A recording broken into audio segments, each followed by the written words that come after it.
C'est fini. Oh, Where? wow. Completely. Quisa. How are you, City Muga? I, Siti Muga, I'm well, thank you. Yes. It's good to see you this morning. Sansana Ndugu, and how are you? One and I'm only. very well as well. Sansana. Yes. Nduoko, Yeah, how are you this I morning? am very well. That is lovely. It's good to know that you're well. I'm happy to see you. You know, it is very good to base your happiness on solid things. It's good. Oh no, I don't know what I'll do with you guys. Lovely stuff. Telling you. Yeah. So we just watched the US presidential debate, first of three. And as soon as it was finished, they were watching it on CNN, and Wolf Blitzer of CNN said this is the most chaotic presidential debate he has watched. He is not even going to be surprised if the second and third do not take place. Why did he think it was chaotic to I'm begin not sure with? if we all watched the same debate. I just wasn't sure. I mean, From what perspective? From our perspective as Africans, or from his perspective as a commentator? it's probably his perspective as a commentator, but also as a CNN commentator.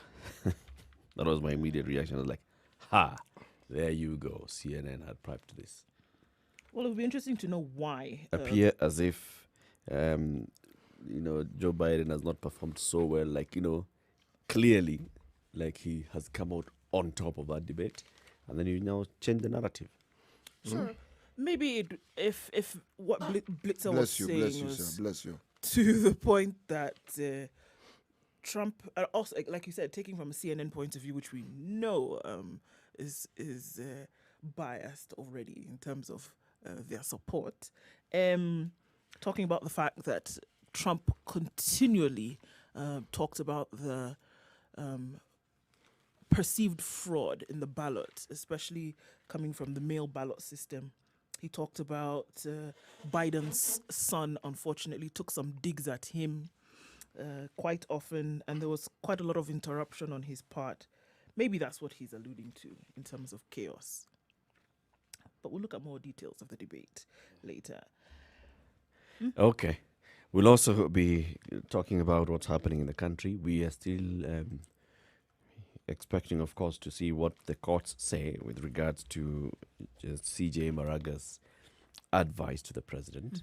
But we still have to discuss it politically. I mean, what is the way out eventually of attaining and achieving the two-third gender principle in elected positions, especially Parliament, National Assembly and the Senate? What is the way out? So we'll speak to one MP who is also a lawyer and who is a woman, and we'll want to understand her perspective. From This three is- different angles. Yeah. Legal, female, member of parliament. Going home. Okay. Going home with the last one. Yes. All right. All right. And then we'll be looking at other headlines, but let's begin where we always begin, because we know where we always begin. Coronavirus, tracking coronavirus and its spread in the country and in the world. So let's start in the country. 210 new cases yesterday.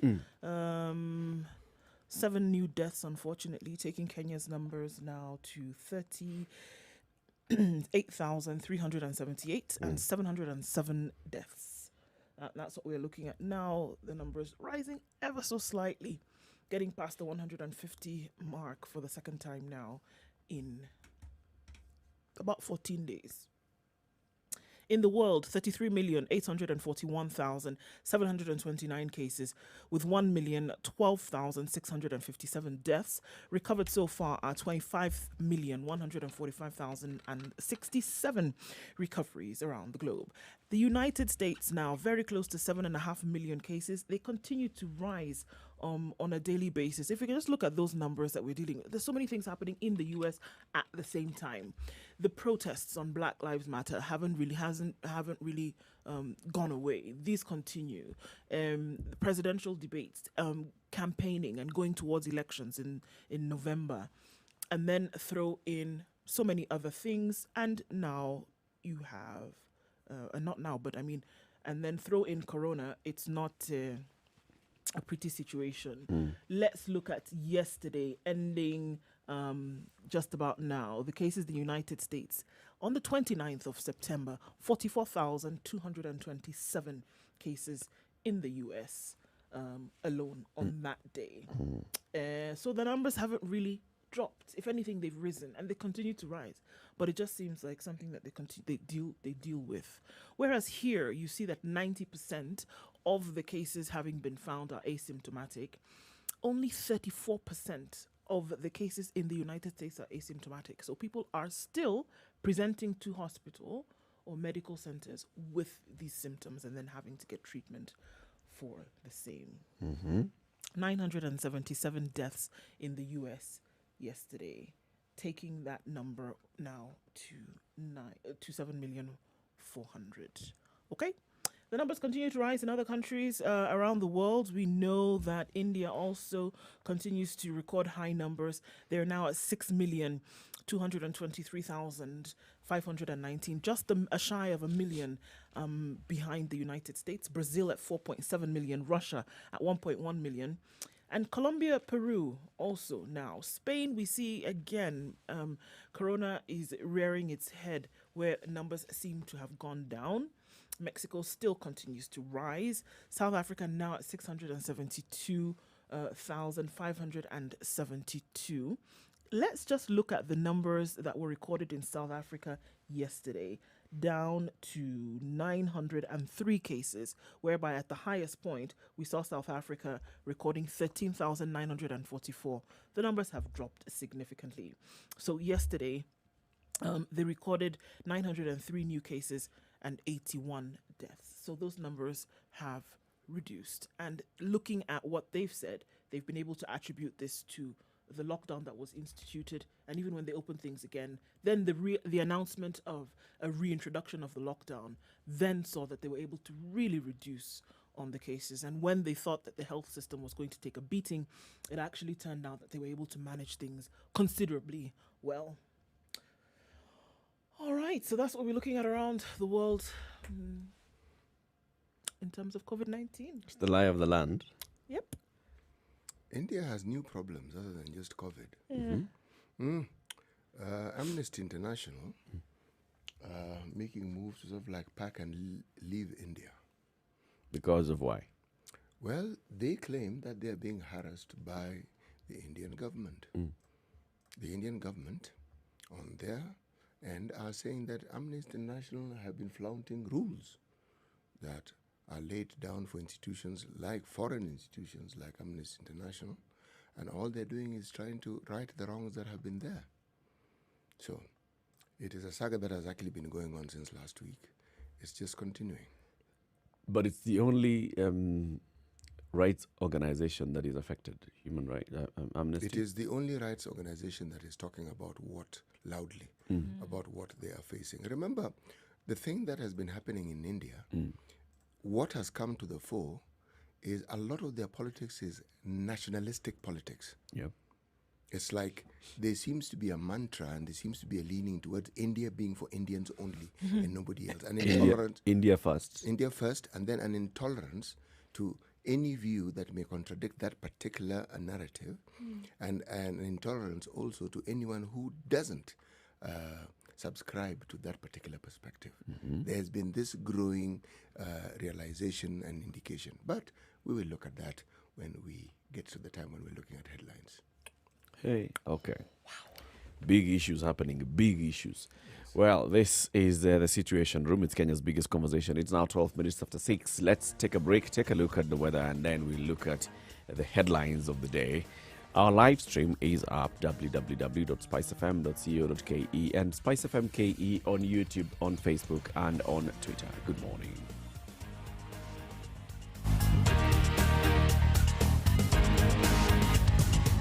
This is the Situation Room, the only way to start your day. Spice up your life.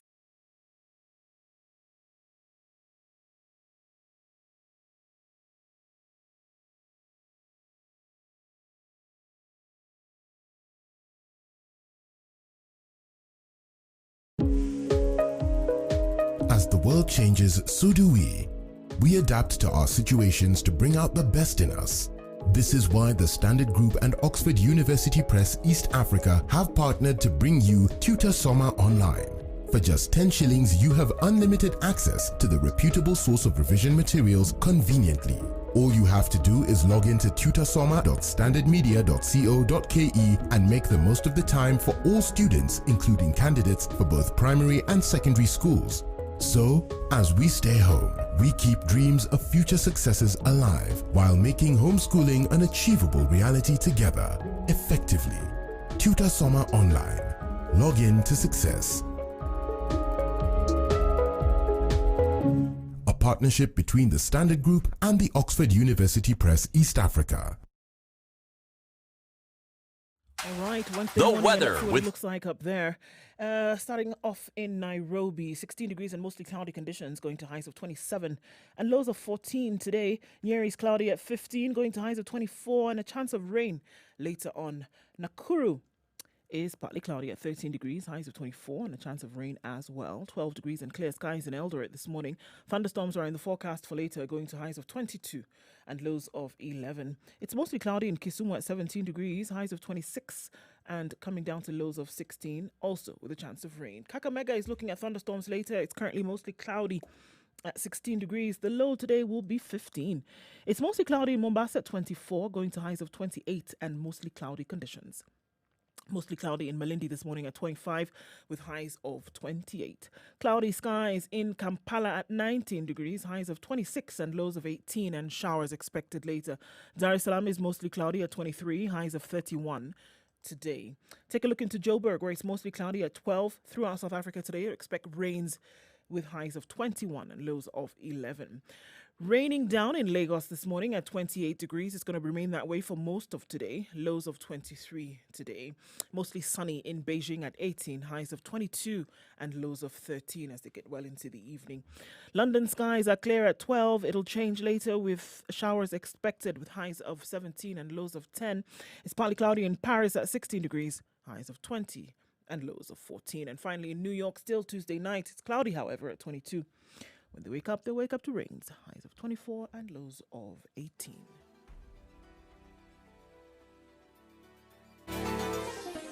Chilled Spice.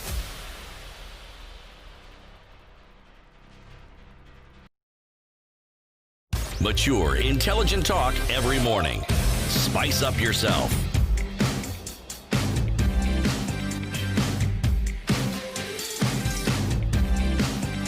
Mornings done right. 16 94.4 minutes after Spice. 6, Spice of MKE, YouTube, Facebook, and Twitter. We are live streaming there. Yegon, good morning. He says good morning to you. Good morning. The entire team. Looking great. Indeed, it is finished. Hello, Yegon. Where are you today? Are you back in Wajir? Where are, Yegon is? Matu or... Nandi Hills. He's a globetrotter. Wherever you are, Yegon, asante sana for tuning in. And wherever you are tuning in this morning, karibu to the show. Siti Muga, as we begin the review of the headlines, let's start with today's proverb. That is an excellent thought. Let us do precisely that. You cannot convince a monkey that honey is sweeter than a banana.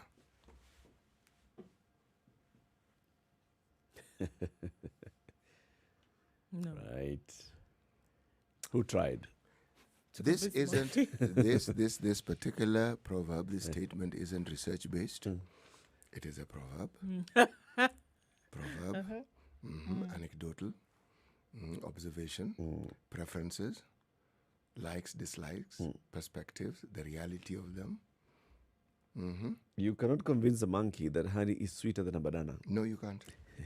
And this one, the authorities state that even if you wake up very early in the morning, you still can't convince the monkey. You will not. Yes. So don't even dare. Well, you can dare if you Why wish. bother? Why bother? Right. Yes. But this one lent itself very pleasantly to our politics. Yes. You cannot convince us. You that can't convince certain honey people. is better than the bananas we have. Depending on who their honey is.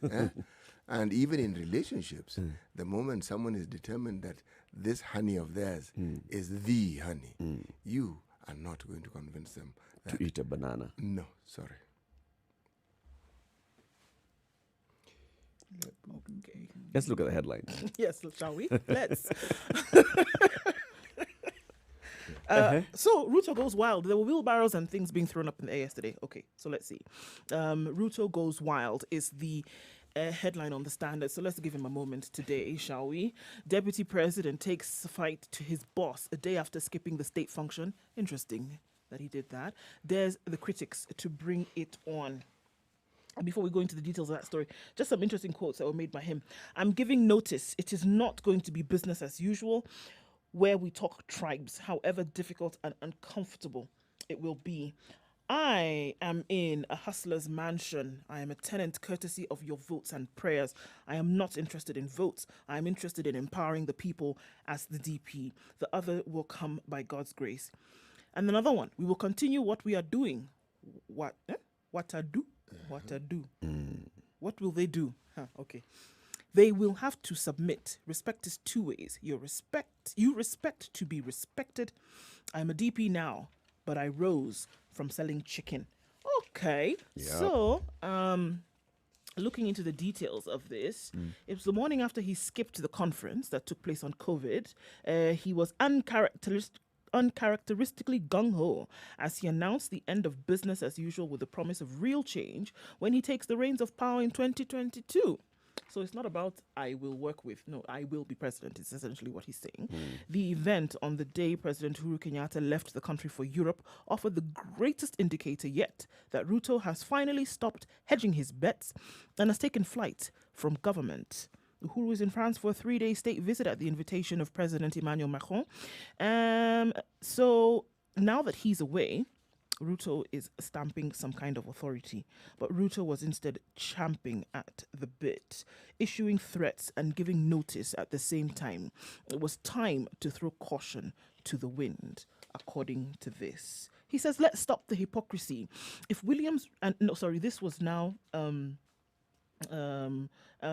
Kericho Senator Aaron Cheriot, and he said, let's stop the hypocrisy. If William Ruto's contribution counted, how come he has never been invited to any government COVID response meeting? Now you want him to join the COVID millionaires in sharing their looting success. And this was in response to questions asked about why he was not present at the function. Okay, so stamping his authority, stamping his presence and his place. Hosted, the DP is not out. And you see what it's very, very good visuals, actually, you know, what he was doing.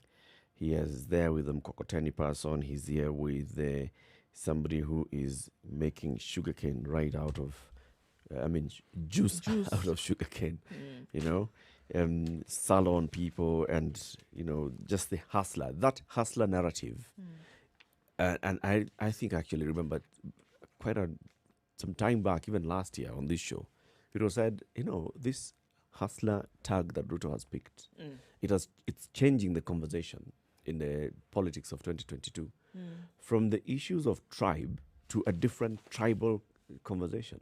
It's a tribe of the haves and the have-nots. Right. It's a class issue now. It's when he's talking about hustler, he's talking about, you know, me, I'm the one who I represents worked for the Mwananchi wa kawaida. I'm one of you, right? These are the guys, and that's why he came up with the issue of the other guys being entitled. They've grown into Dynasty. it. Family money. They're parts of the dynasty. You know, that narrative.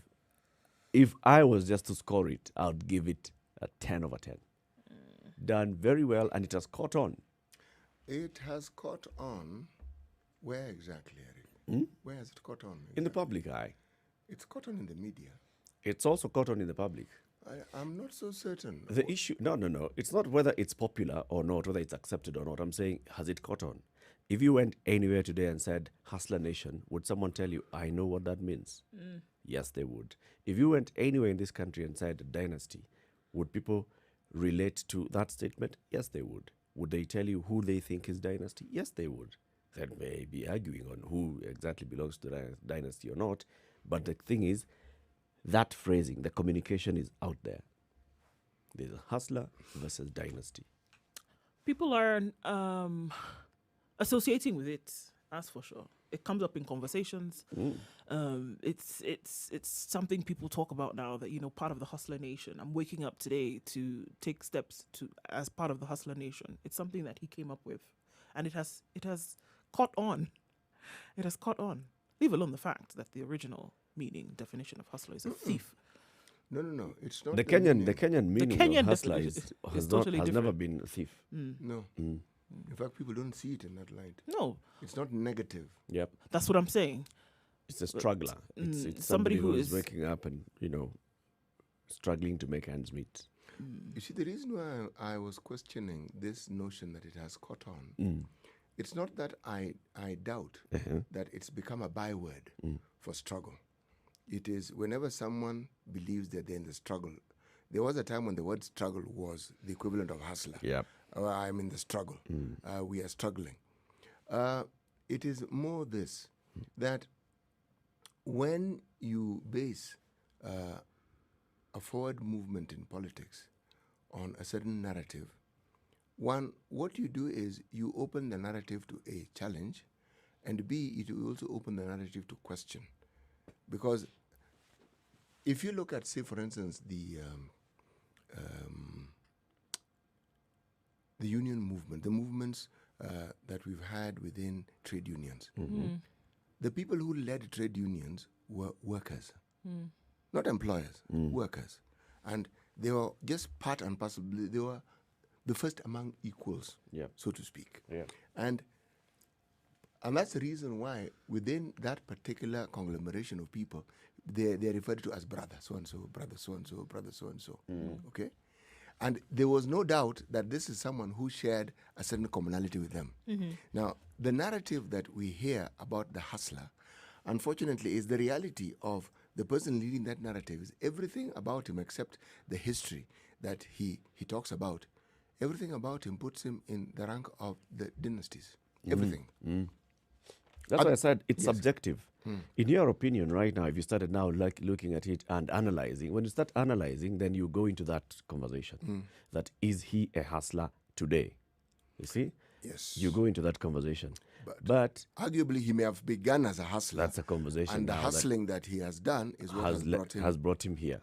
And so he's saying, I have come from far to be where I am. I hustled my way up to this point. Right? Precisely. And that's exactly what everyone of you as hustlers are aspiring to do. Yes. I am here as an example of success of hustling.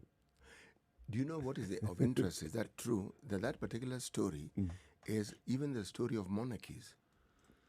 People who would be king and who are kings, if you look at the history, they're the ones who killed the most people.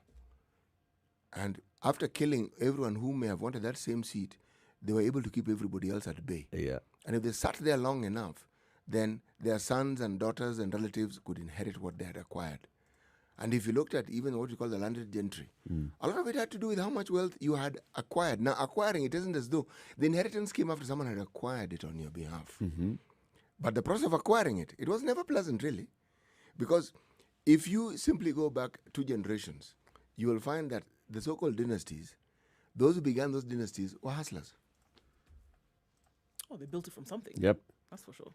Yep. Well, They built it from something. actually, with our history as Africans, unless you came from a family of chiefs, and even that chief, Even the chief. it's a question of how willing you are to go back into history. How far down? How many generations later? See, if you belong to a generation that has inherited, you are not a hustler. No, you're not. Your parents were hustlers. You're entitled. Not you. Not you.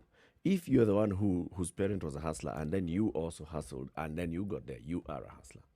If you increased what they left you, then one could argue that you're That a you hustler. then a Yeah, hustler. you're a hustler. You know? But you are right. The term hustler has acquired completely new meaning and a positive one in this country. In this country, hustler is. It has been pronounced adequate times.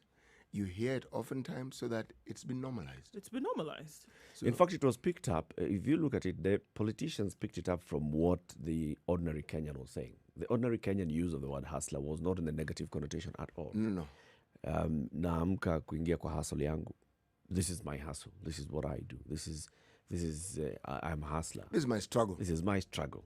So They just latched onto it. This is actually the buzzword in the community, so I'm just going to use it. Ride with it, because it's a catchy phrase. It's a catchy term. Gone. So here we are now. We're looking at the DP yesterday doing all those things. Nation is saying, defiant Ruto, the deputy president gave COVID conference a wide berth despite State House invite. Was he rebelling or playing politics? And if you look at those words that you've just read attributed to him, Ndu, then clearly it was more of rebelling and playing politics at the same time. We also saw a reaction from some of the Jubilee party leaders who were speaking in Nyeri yesterday. Jubilee Vice Chairman David Morathe said the DP's role has been taken over by Dr. Matiang'i. He has no job if the president is around. His only job is to deputize the president. You know, his job was taken over by Matiang'i, who's in charge of coordinating other ministries. He is on record saying he has no job. So let's wait and see. You know, if you actually want to break down a statement like that and juxtapose it to the politics of our time, there's one reality that comes out. It doesn't matter how many roles you toss around or how many configurations of roles you toss around. The role of the deputy, if I understand it correctly, is to deputize the president. Number one. Number two, if I understand it correctly, we don't have a president per se, singular. We have a presidency. Yes, it's a combo. It's a 2-in-1, 1-in-2. So there's none who's deputizing the other. No, what? According, it's a package deal. The president didn't come on its own and then appoint the president. No, the president came with the deputy. Yes. So if we are talking about dissolving this particular union, then we're not talking about the deputy moving away. We're talking about dissolving the presidency. That's what we'll be talking about. And I'd like to talk to an expert to explain to me. It. Of course I am. One of them can just leave. No, you can't. Yes, you can. No, you can't. It's the same thing that happened with Polycarp Igathe. He left. We did not dissolve the governorship of Nairobi. Came together as a ticket. One can leave. I would like to talk to an expert to tell me. We have seen it practically. That was with the governor. Also, but it's the same. It's the same principle. Nope. They come together. This is the chief executive of the county, chief executive of the country. They come together, elected together on the ballot. One did not come and then appoint the other. Just like you said, it's the same thing. The two are elected, right? So if a deputy governor can walk away, a deputy governor and a deputy and the deputy and the leader remains, if the governor can walk away or be kicked out or whatever, and the deputy remains, because we've seen a governor leave office, Eric, and deputy left. Yes, and we've even seen a governor being impeached and the deputy taking over. I would like to understand this about the presidency. Yes. About the governors, I understand. I've seen it. The presidency, I would like to understand it more. Okay. Okay. You're basically just looking for some understanding of something that is quite clearly there. Actually, if it was clear to me, then I wouldn't seek understanding. It's not clear to me. Yeah, I'm saying it's not clear to you, but it's clearly there. Just look. You know, the thing is, it's right there. If can a deputy leave office? Yes. Your argument is solid. Be impeached. But the thing is, Eric, I don't know. The deputy can be impeached. You seem just convinced. Like a president can be impeached. Yes, but what happens if the deputy resigns? Same. All right. Those who understand the law and who studied it perhaps could wade in and explain to me this, because I actually don't know that. No, I don't. I'm not sure about it. 28 minutes to 7. This is Kenya's biggest conversation. Let's look at traffic, what's happening on the roads, and then continue with looking at other big headlines in the morning. Ziggy Mkulima says Mwisinga Itumbu tuko ndani. Mwisinga Itumbu. Where is that, Ziggy? Mwisinga Itumbu tuko ndani hadi tamati. And then Geoffrey Mochama is in Kisumu, of course, and Bede Asley is in Macha. Hi. Spice FM, Malindi. Okay, where are we stuck this morning? It looks like so far so good, guys. Okay, unfortunately, there's been an accident at the Thika Superhighway at the toll station towards Nairobi, exactly where lorries are being inspected. Somebody unfortunately lying on the ground, and it seems to have been a fatal one. So waiting for police to come and clear that away. I hope we don't get this to be the trend this morning, guys. So if you're approaching that, please be very, very careful. Hopefully on the Eastern Bypass today, things will be a little bit smoother than they were yesterday. We're going to have to keep an eye on that and see what it looks like. Mombasa Road, the usual clog up that we see between Mulolongo and the area around Cabanas, that's happening already. Moving very slowly this morning, but it's moving at the moment. Let's see what it looks like in about half hour or so. Then from the Nyeri Stadium roundabout all the way to Westlands on the Uhuru Highway. It's moving slowly as well, and it's likely to get even slower as more cars get on the road. It is smack the end of the month, so expect to see more activity. Be careful though. Spice of MKE on Twitter is how you can reach us in case you get stuck somewhere. Let us know. Let's see how things progress.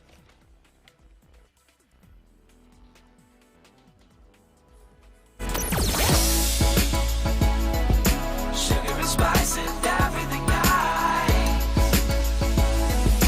Spice FM. Spice up your life. Mature, intelligent talk every morning. Spice up yourself.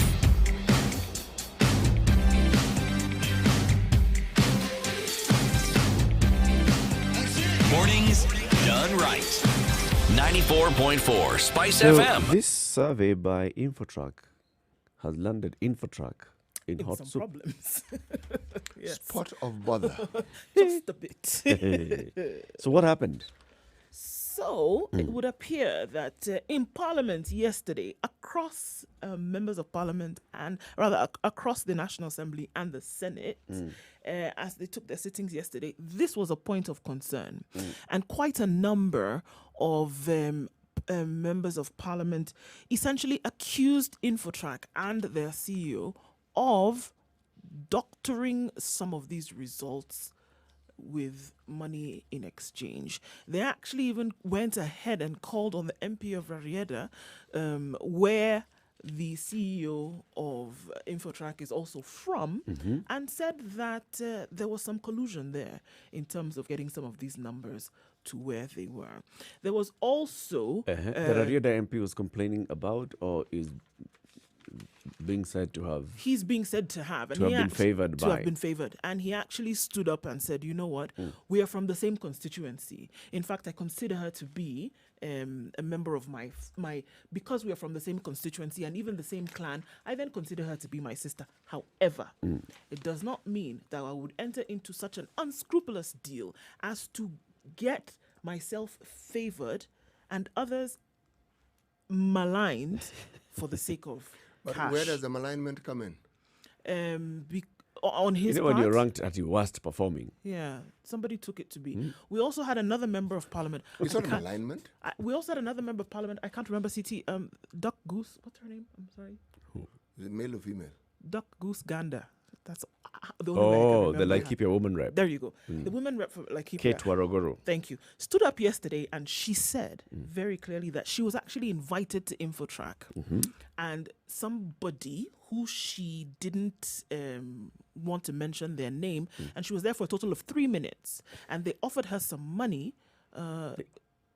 Rather, she was asked to offer some money to somebody to get her ranking Boosted. She was there And for 3 minutes. She was there for 3 minutes, and in So those she was 3 called, minutes, and it this was a conversation proposal. was had. Like if you pay this amount, then you can... You'll be higher up in the rankings.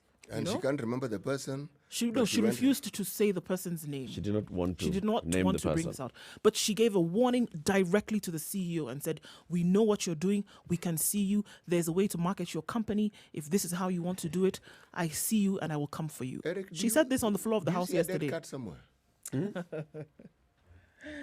On the floor of the house I yesterday. actually she see said, a red fish, yeah? a herring specifically. What do you think? What are you thinking? I'm thinking What is your antenna picking? our legislators are thin-skinned. The moment something of this sort is mentioned, let me ask the question, has anybody challenged the details of that report? They're all challenging it in Parliament yesterday. no, Oh, you mean no, apart no, from them? No. Challenging it generally and saying these things are wrong is one thing.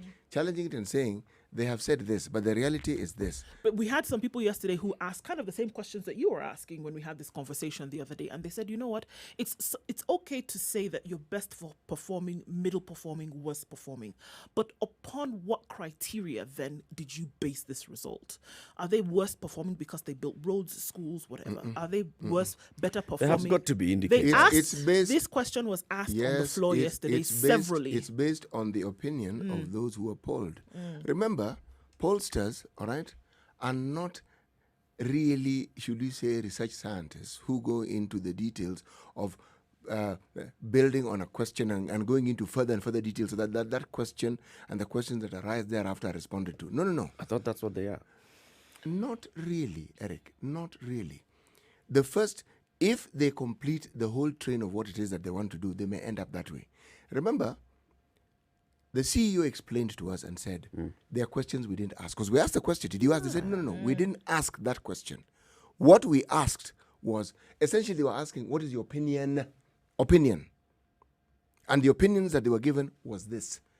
Not, were you basing your opinion on fact? They didn't ask, can you explain to me in details where this road is and what it is? And that's why even I had a problem with this survey by first of all terming it best performing and worst performing, because opinion is not about performance. No, was it there? Was it a problem of the pollster? Was it ours as the media? No. Was it us reporting it in that way? The title of the report is performance. It's a performance index. That is what they presented. They called it a performance index. And they said this is the best performing, and that's how they were ranking. That this is the best performing and this is the worst performing according to their constituents. And you see, what you're asking is, what do you feel about your MP? Now, it's very open-ended. No, I mean, I don't think they just ask what do you feel, surely. The question was actually, how would you rank your MP's performance with one being the worst and 10 being the best? Yes. How would you rank your MP's performance with one being blah, blah, blah, blah, blah, blah? It's a perception question. Okay. So then, how then do you... What indicators are you using to give your answer? No, What that would be the next question, You but see, that they was not didn't ask. asked. Exactly. thing. So now this is the point that I am making. On the floor of the House yesterday, member of parliament after member of parliament after member of parliament came and asked, upon what was this based? Because they had a little bit of a sourpuss moment because the indicators were not given. So I can be worst performing or middle performing. I want to know what you're basing this on. Yeah. And this is where it came from. And this is what now brought about the angst from a lot of people. And they said, because we're not getting this information, we're not getting the stuff, all you've given us is the skeleton with no flesh, then that would then point to the possibility that you are trying to market your organization so that people come to you to do a further study. This was what came out. And the CEO herself actually said and alluded to that they were showing the MPs some of these statistics, and then the MPs would ask them to conduct a deeper survey. Right. Like go and ask now the second and third question. But you know So something? it appears like it was a hook. I am still standing on that. It appears like it's a hook. You know, I've asked people what they think about you, and they say they don't like you. Now, you know, So I can why go and don't ask they them like me? why don't they like me? Now I can go and ask them, but you know, now you need to give me money. So I can go and ask them why exactly they don't like you. This is clickbait. You know, Eric, the issue of a pollster or polling and the sample, even the issue of the sample sizing, unless it is explained in detail, the science behind it and how it is done and why it is considered to actually be credible, it may sound like the biggest hogwash on the planet. But a lot of what we determine or a lot of what determines the path our lives take have to do with perceptions. Not the details we were discussing here. No, hardly ever. It's just a perception Yes, issue. it's a perception issue. If you ask, for instance, the question, even now, if someone were to ask me, what do I think of my member of parliament? You would start by saying, hold on, who's my member of parliament? Yeah, first of all, I will ask which is my constituency. Not my ancestral home, but in town. Because I vote in town, okay? Then I'll say, oh, okay. That guy. So really, I honestly wouldn't know what to say. If you ask Because me, you haven't interacted with him. I haven't interacted with anything. You start from the number one. Yes. Your mind starts working from number one. Yes. But if it's somebody who you've interacted with, even not on legislative agenda, not on his leadership, but as a friend, then your mind starts at number 10. It's very true, Eric. But you see also, where I'm going with this, I'm thinking like a typical African, and it's my rural mindset that comes into play here. In town, where I live, they have street lights. Okay, there's a road which doesn't really have potholes. Yeah. Okay, water is not really a problem. Electricity on and off from time to time, like everybody else. So, what is often considered the thing that MPs are required to do for the constituents, my MP doesn't necessarily have to do it for me because those things already exist. It doesn't have to bring water, it doesn't have to bring electricity. But if I go back to the rural area and you ask me about my MP, I would have a response. Because we have a road that has a problem. It rains, my friend, it's not a road. Okay? It's a river. Yes. And many schools have issues with water, this and this. So I could tell you, this MP, now, it's a perspective. And if I asked you, Yes. second, you've told me this MP, and then ask you about your MCA, would you judge with the same on the same parameter? And then I ask you about woman rep, would you judge on the same about lights and roads and all? You see what is happening here? The same thing. Go back to factory settings of town. I don't know who my MCA is. Okay? I honestly don't.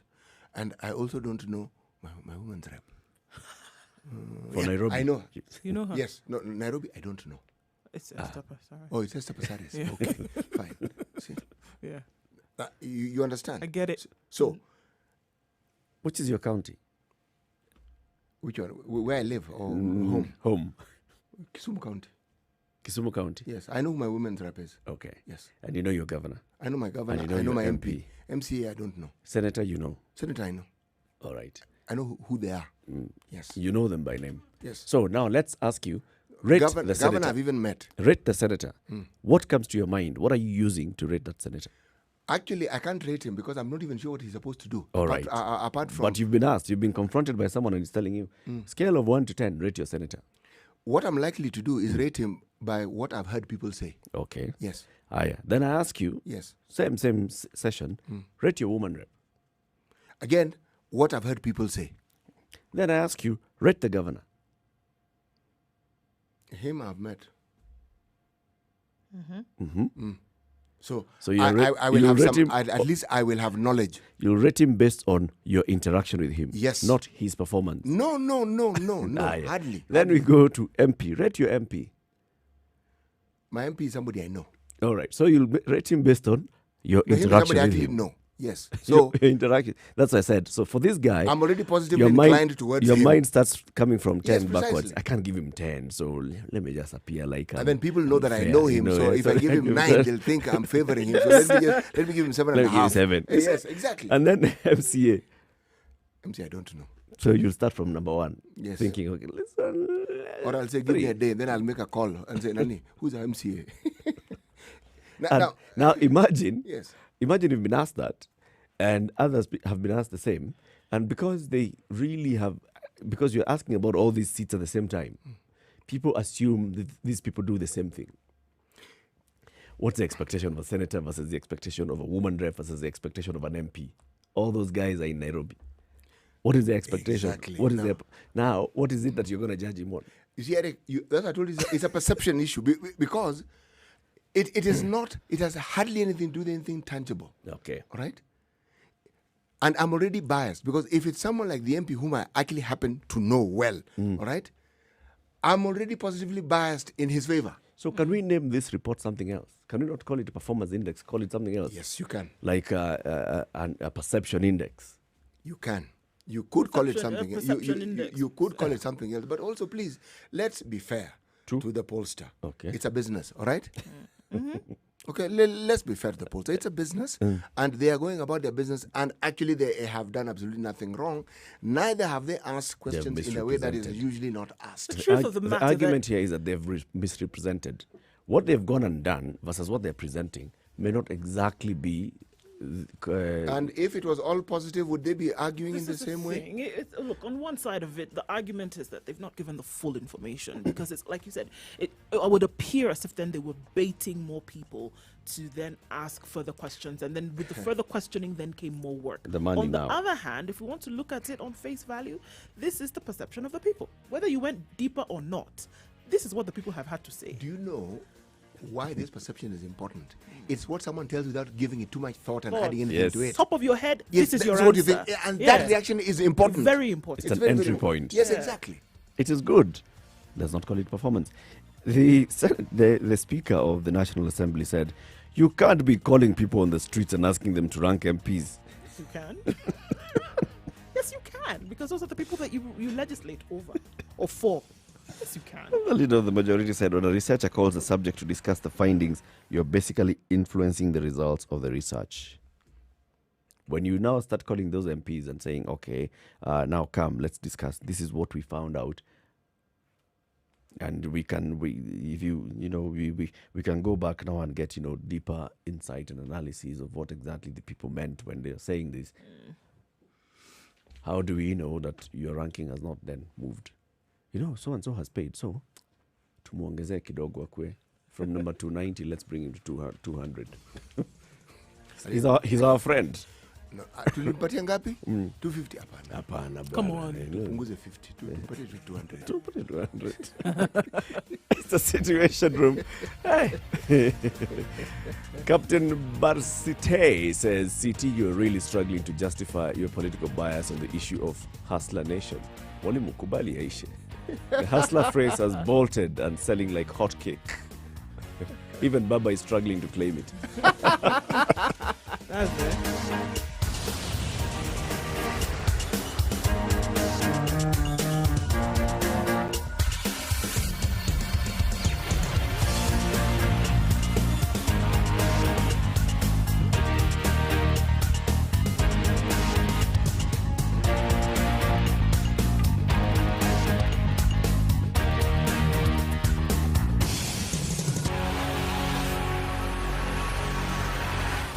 Classic soul, R&B, smooth jazz, neo soul, and nostalgic ballads. Make some noise.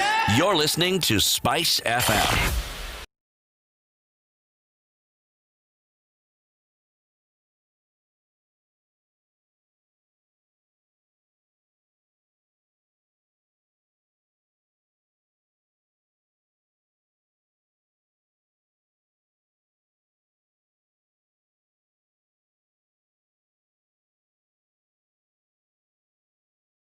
Sugar and spice and everything nice, everything nice. Spice FM. Mature, intelligent talk every morning. Spice up yourself.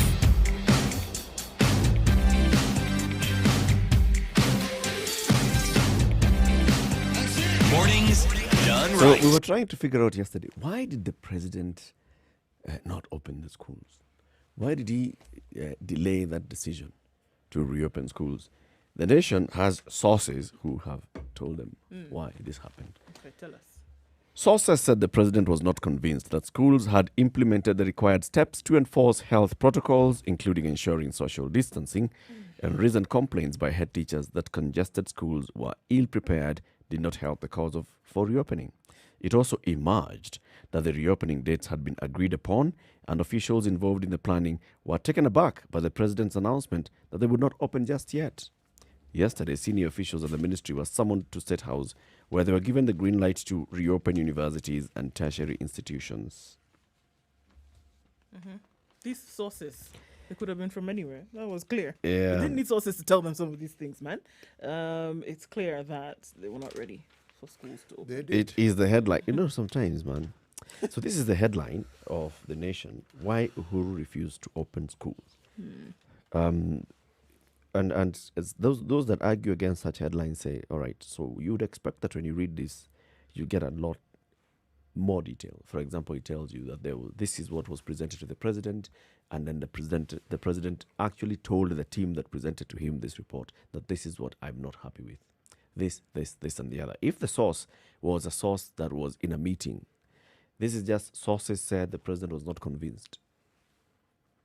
So, I could have said that. So what are you saying? I mean, what's the story saying? sources said that the And president then it felt starts. that he was The not rest of the ready. story now goes back into what happened on Monday. Oh, the president said this on Monday. These words were different from those written in his speech released to media houses, which read, "In that regard, I therefore direct and order the Cabinet Secretary for Education to issue the calendar for the resumption of the 2020 academic year." So, the statement that had earlier been prepared for the president, which was circulated to the newsrooms, was not exactly how he said it at KICC. Because at KICC, he said, "I call upon the CS for Education. Once we have agreed on the how, we'll thereafter immediately issue a calendar for the resumption of the academic year, if it is to be 2020 or if it's going to be 2021. Now, these sources, okay, I want to call this a clickbait story. You know what? It's not telling us. I watched a movie once whereby a journalist, you know how they say journalists never reveal their sources, okay? And this woman went through eternal purgatory, essentially until she was jailed. And it came out at the end of the day that her source was a child on a bus who gave her information about something that she had seen, which now segued to the story that caused this national uproar. So your source can be absolutely anybody, anywhere. However, it doesn't always mean that now it makes a story more weighty than it would have been. So, Corroborate that unfortunately, information with it's another never here or source. there. Get a Yeah. bit more detail. A little bit more detail would have been fantastic. To that story, because you're telling us why Uhuru played it safe on reopening of schools, and then you're just telling us The source. only once have you quoted this source saying he was not convinced. Okay. Like I said, anybody could have said it. Anyway, So, colleges are going to reopen from next week, which is, for me, that's a good Okay. thing. okay. It's okay. So you were saying you heard another story. No, I just thought it would be interesting for you to note that whales too sing sweet love songs as we come to the end of the hour. Sometimes a whale just carries a tune. Just like human beings, the displays of affection with win hearts among creatures of the sea. Humpback whales, some of the largest sea mammals in the world, stand out among those who impress their mates with love songs. While they sound like salty soul, the repeated snorts, clicks, whistles, moans, grunts, blasts, and shrieks delight the females, are an object of fascination for experts and lay people alike. We know that it is whale season in the coast at the moment, and there are many people who are coming to see this.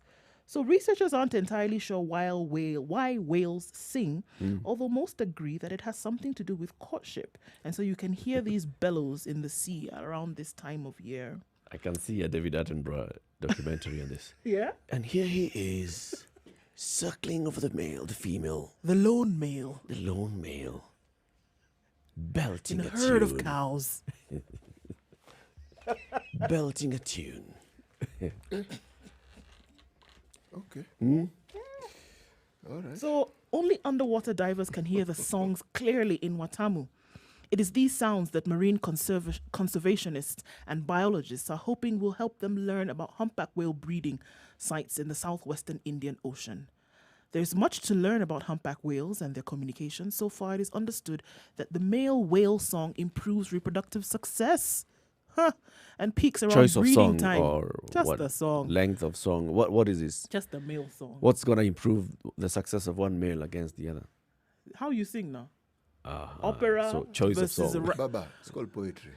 Opera versus this thing. Think The about it. lyrics. Could apply to humans too. Right. So it also peaks around breeding time, and it's a type of courtship. It is also believed that the singing helps define territory with different whales. I see. Okay. The continent lost $836 billion through illegal transfers. And this is according to UNCTAD, which is saying in the 15 years to 2015, a new report by UNCTAD estimates, compared with Africa's total external debt of $770 billion in 2018, this makes Africa a net creditor to the world. The illegal outflow of money is mainly related to the export of high-value goods such as gold, diamonds, platinum. Revenues are lost through corruption, theft, and tax evasion. Illicit financial flows rob Africans of their prospects, undermining accountability and eroding trust in African institutions. This is according to Dr. Muhisa Kitui, the UNCTAD Secretary General, when they were releasing this report. It's obvious, isn't it? Corruption. You have to kula kila kitu sisi hapa. Yeah. City, you have an interesting headline, I'm sure. Well, there's so much to talk about. Tell us about the daily business. Okay. If you insist. Okay, really? In about a minute. All right. Banks restructure 1.1 trillion loans on COVID cash woes. Kenya. Banks have restructured loans worth 1.12 trillion, or 38% of the total loan book by the end of August due to the coronavirus-induced economic hardships. All right? Now, what this means is this. The banks have looked realistically at what the loan portfolios they hold, and they've realized that if they went about trying to realize what was their due in the manner that they normally do, it may not necessarily work.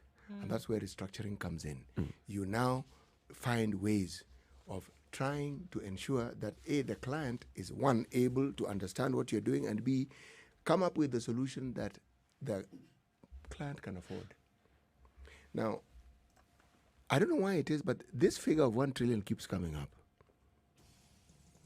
When we think of money that we are supposed to repay in terms of loans, this figure of 1 trillion comes up. When we talk Kenyans owe banks 1 trillion. Trillion, Kenya owes whoever we borrow money from 1 1 trillion. trillion.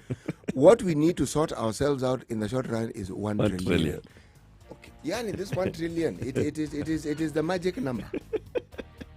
Because clearly we've stopped talking about billions. Billion is now small. What is billion? Million nobody even talks about. Billion I'll give you. We've now entered the kingdom of the trillion. Yeah, billion I'll give you.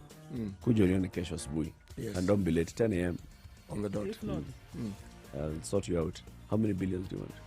Only 7. All right. just Keep it right here. The conversation continues in the next hour. You'll also be live on KTN Home. Good morning. It's 7 o'clock. Sugar and spice and everything nice. Spice FM. Spice up your life.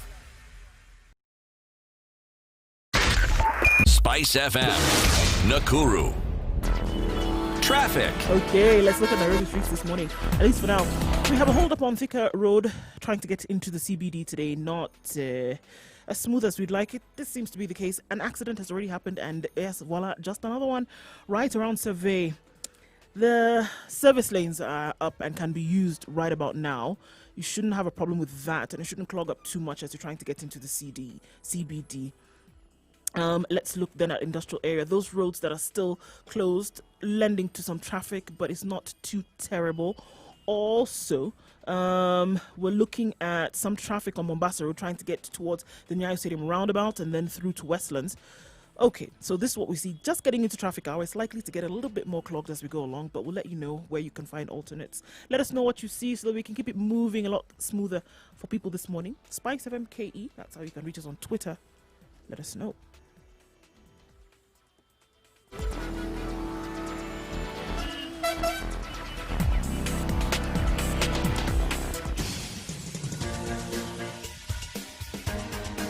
This is The Situation Room, the home of hard-hitting political commentary and penetrating insights about the state of the nation. This is a talk radio experience like no other. The Situation Room, a place for hard truths, debates, and elevated conversations. The Situation Room, witty, political, engaging, deep, controversial. In the room, we have C.T. Muga, researcher, academic, seasoned political observer, a fountain of wisdom in these politically uncertain times. Ndu Oko, Nigerian by birth, Kenyan by choice, communications expert, Pan-Africanist, a truth seeker and believer in people power, and Eric Latin, agent provocateur, the man in the chair, seasoned journalist, news hound, a man who believes in punching up, not down.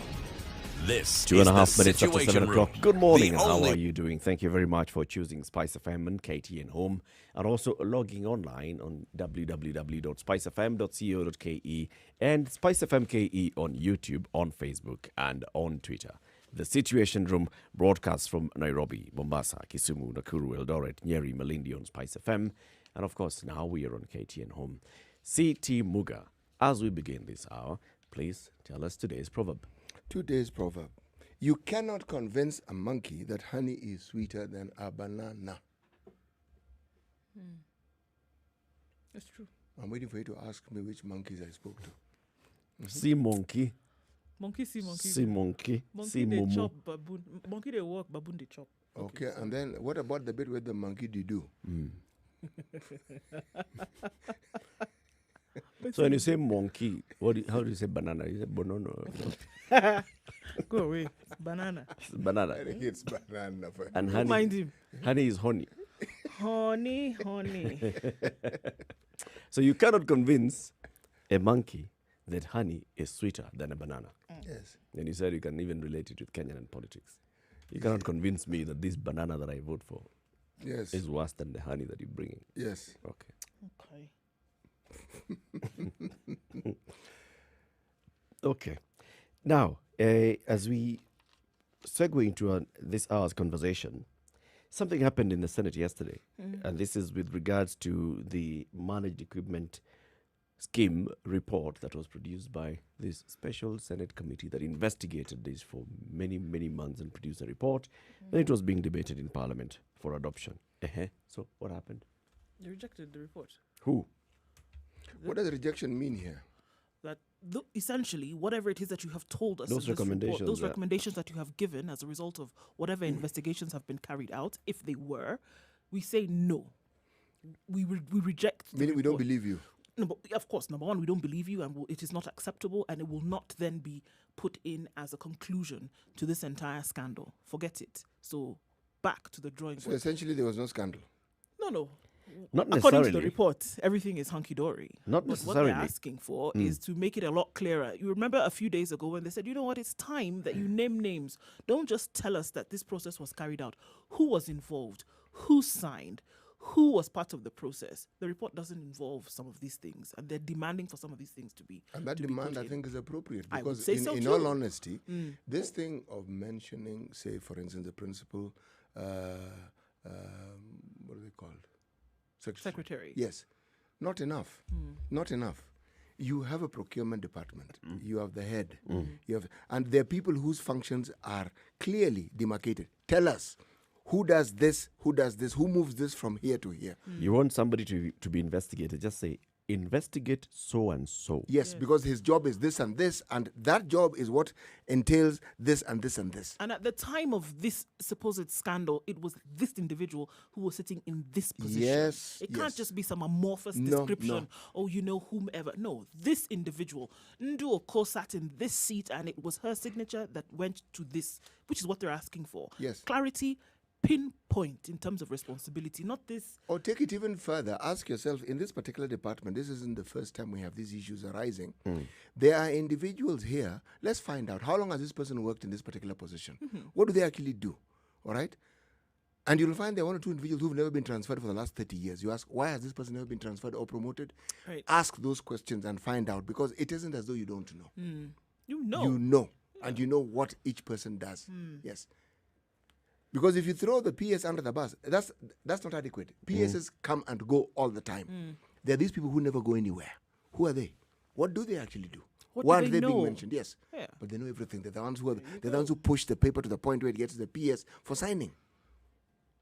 So basically, the senators rejected by a majority. They said, no, we are not adopting this report. Because, you see, adopting the report means that you agree with its recommendations, and therefore you say that, yes, what you have recommended as the next course of action then is what will forward to the executive and tell the agencies that you've actually said, here, you can use this to go ahead and open So essentially, if investigations. the report is vague and you adopt it, you've adopted the vagueness also. You've adopted the vagueness of this entire report. The details of it, the details are, it goes into quite some detail. But when it comes to This is a final recommendation. So after everything has been said and done, what do we want to see happen next as legislators in our capacity and our constitutional mandate as watchdogs? They say investigations should be conducted into everybody who was involved here. They say, the Auditor General should conduct a forensic audit. Isn't that what they always say? Of course. It just seems to be like one kind of slapstick solution to all of these reports that you get. Yeah. Did That, we not- in case something, it doesn't make sense, let's conduct a forensic audit. Did And we then not from hear there the we can same answer. thing Then you about- wonder, do these audits ever take place? And does anybody ever follow up When after the the governor fact? for Kirinyaga was brought in for questioning the impending impeachment that she faced, was this not the conclusion that was arrived at? Everything was heard, and it was like, okay, let the investigative. It seems to be the conclusion for most of these things. However, good. So it means we're back to the drawing board? Yes. Report.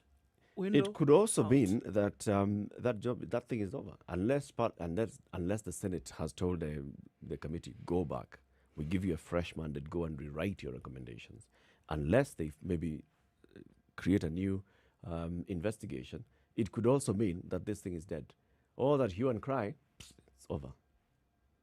We just now depend on Major Twalib Mbarak and the EACC to see if they'll to pick at up on least it. come and just see if maybe perhaps Well, they could then- feel help us. sufficiently philanthropic. We then have to And- look at the matter that Mutula Kilonzo Jr. mentioned, that there are people within the Senate, there are people within Parliament who have an interest. Who have been compromised. Those are the words he used. Yes, he used that word. Yes, he did. His exact words were compromise. But if you remember when we probed further, he said, yes, they are involved in the process of procurement themselves. Yeah. Yes. It's unfortunate, no? Well, the thing is, at least it's a good thing that it's still making headlines. Today, the Nation has given it 2-page headline, 63 billion shillings MES heist, how mafia cartels executed theft of public funds. And it goes very well into one morning in 2014 when a powerful cabal at the Ministry of Health sat down at the headquarters in Afya House, Nairobi. It was slightly more than a year into the Jubilee administration, and everyone was still excited at what lay ahead under the new devolved system of government. The team plotted how to beat Kenya's stringent procurement laws and commit taxpayers 63 billion shillings in a project a Senate committee has since branded a criminal enterprise.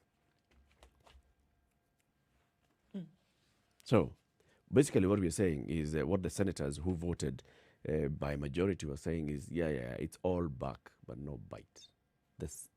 That report, it started by saying, as a matter of fact, we have established that this entire scheme was a criminal enterprise. And they go on into details of this is how it was executed, this is what we have Essentially, found out. all what you're saying And is then back, we're being treated to back. drama. And then the final part where they're supposed to bite, they're like, They blow It's into too it. hot. yes, It's too hot. This one we can't touch. we can't touch here. Let's move on into something else. Right? Okay. Yeah. The insistence of having something further done about this really, I think, needs to come into play because it will join the eternal library of something that we tried to sort out and then was never sorted out. Billions of shillings gone down the drain yet again that could have done something else for the country. Yeah. And if there's no insistence from the part of the Senate, if there's no goodwill, quote unquote, from the investigative agencies, unfortunately, this is another one that's just going to go down the drain. It's going to be just that. The MES scandal is something that you would have talked about, and you say, oh, well, years ago, there was this thing in the government, once upon a time, that they spent tens of billions of shillings on for procurement, or rather for leasing of medical equipment, and it'll be a story. That's it. And then it'll be the end. That's what's going to happen, unless there is insistence of making sure that something is done about it while the fire is still hot, while the iron is still hot, as it were. Because I just see this going down the drain, unless there is insistence and somebody picks it up and says, this one we have to get to the bottom It's of. not so much if somebody picks it up. There has to be a need. If there is currency to be gained in picking it up, it can be picked up. I Yeah. wish the need were, I really wish the need were Probably that you good. see money that is disappearing that could essentially help Kenyans. I wish that was the need then that would fuel any kind of action in this country. I really wish that the need would be that you see so many things that are undone in this country that these billions could actually sort out. I wish that would be the need that overrode everything else from interest to compromise and all of these other things. And that it wouldn't be that there's something in it for me to come out shining like a star if I did something about this, but that you would see that you would stop this bloody cycle of draining money all the time whereby the people of the country continue to suffer. I wish that was the need. Isn't it unfortunate, though, that the institution that is given the mandate of oversighting the executive, the institution that has the power to conduct such an investigation and summon people, and they've summoned so many people to come before it, and you've sat down and created a report, isn't it unfortunate that we can even contemplate thinking that this is just going to be a sanitization process? Now, when a parliamentary committee or a Senate committee starts an investigation, you're already thinking, aha, so this is a cleansing process. It's just going to sanitize this whole thing. Yes, it'll come out, it'll mention names, it'll say things, but in the end, what really matters, the crux of it, is the recommendation. If that recommendation just comes in and just says, But you get the impression that the whole exercise is a sales pitch. it's a complete sales pitch. And a complete waste of time at that. No, not really a waste of time. It never is a waste of time, and this is where I think those who determine to profit from it, this is where perhaps they miss out on. These things don't disappear, okay? They never really go anywhere. Now, you may think you've gotten away with it, and for the time being, it may appear so. The vagaries of politics are such that, unless you're God and you can tell me that you know what's going to happen in the next 6 months, all these things, this hanky-dory situation where you can steal as you like, you just get away with it as you like, And then come and you lie can bribe about everyone it. as you like, assuming that is the norm. That is a fool's errand. It is not the norm. It may be the norm now, but if you think that it's going to continuously be the norm, that is where you are wrong. It never actually happens that way. It has never happened. It'll go on up to a point, and then the bow will break. It always does. And all that you require is perhaps a new government, and you'll be amazed at the things that come about. Yes. I wouldn't worry too much. I wouldn't worry too much. And why I'm saying I wouldn't worry too much is because with every blow, with every activity, the citizenry of this country gets smarter and better informed. Smarter and better informed. This idea that the citizens of this country are a group who are disempowered, have no say, don't know what to do. Anyone who thinks that way and is in elective politics, well, good luck to you. So let's still keep the conversation on Parliament, all right? We know that the Chief Justice has advised the President to dissolve Parliament on this whole issue of the two-third gender rule and Parliament's role in it or lack of action in it, all right? Of course, the matter is now been taken back to court for proper interpretation. The Parliamentary Service Commission has taken this to court, joined by the Attorney General and the others. But the issue still remains that there is a requirement to have two-thirds representation, at least a two-third balance in elective positions. And we do not have a proper formula of ensuring that this actually does come to fruition when it comes to the Senate and the National Assembly. Attempts have been made by the National Assembly several times. Attempts are being made at the Senate to bring this to fruition. Then there are those that are arguing, no, the CJ was wrong in bringing this matter. There are those that are arguing the CJ was absolutely all right. I mean, he was just performing, like Senator Kipchumba Murkomen told us the other day, he was just performing an administrative role, just conveying the decision of a high court to the president. And the president then is expected to follow through with this. So where do we stand in this? And we still have to ask the question, even if we dissolve Parliament today, how shall we resolve this gender stalemate? What is the way forward? How do we actually ensure that we attain it? So let's bring in a member of Parliament who is a female member of parliament who is a lawyer member of parliament. And this is Kandara MP Alice Wahome. She joins us on the line. Good morning, Mheshimiwa. Morning, Eric. We are having challenges here, but good morning, everybody. Good Good morning. Good morning, Mheshimiwa. Yes, we're hoping actually to My get you on technician video. says- Yeah, we will be doing that soon. Okay. But I'll give you another number. All right. Soon. All right. Yeah, but so that you can call through it. Okay. Now, let's say the question is very big and wide. Mm, But I think it's what is the solution today, yes. considering where Parliament has found itself in regard to the dissolution advisory given by the Chief Justice. Mm-hmm. You see, I have had people, especially my colleagues in Parliament, condemning the Chief Justice and sending the wrong signals, as if the Chief Justice had an alternative. If you read Article 261, 6 and 7, you'll find that the Chief Justice hands, the way we say it, simply are tied. Because when it comes to the Constitution, interpretation can be one, and in this particular case, he has been asked, and the operative words is shall advise. Mm-hmm. The President, it doesn't say may advise.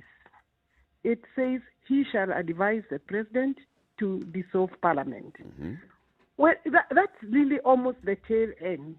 The tail end, of course, will come should the President decide to accept the advisory by the Chief Justice. Should the President not accept the advisory, then he will also find himself being accused of impunity, being accused not obeying the Constitution, and obviously because the President also has not been given an alternative. Mm-hmm.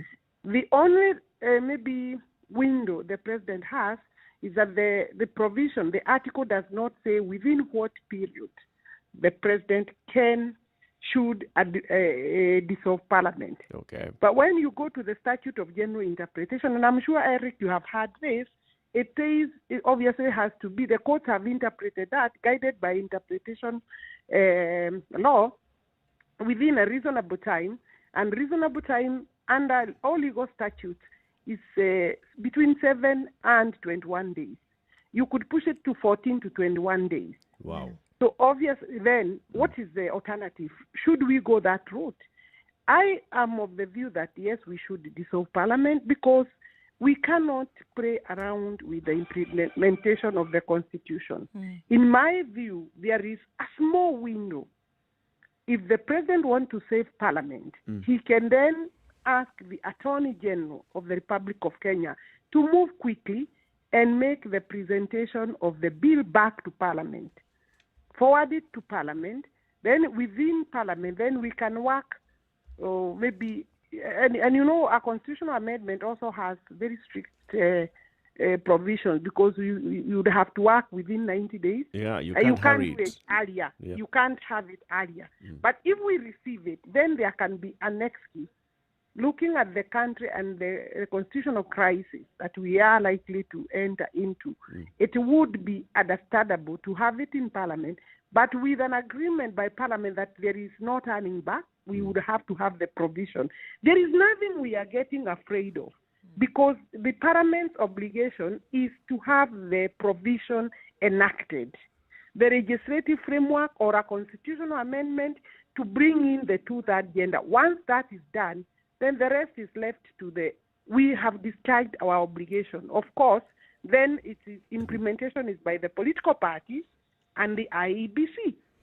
So the question then comes, when we hear the Speaker of the National Assembly, for example, saying that this is not necessarily an obligation that was vested in Parliament, the National Assembly specifically, but on the state, is this an argument that holds water?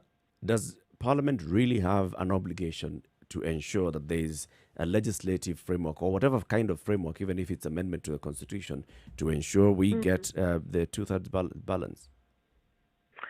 I don't know. The Speaker is wobbly, I think. I think because the Speaker, and with the greatest respect to our two speakers, they haven't been committed to this particular issue. You know why? I think they were hoping that the Chief Justice would never have those guts.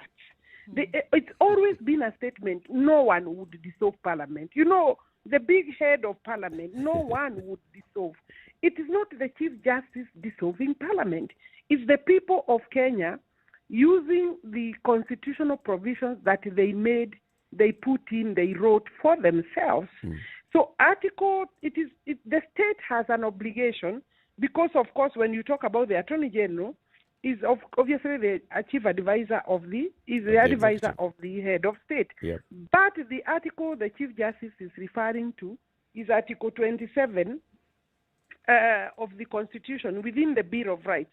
Article 27 is talking about administrative and policy frameworks and measures that the government may make to ensure that the gender issue is all round being worked on and being implemented even in other areas of government.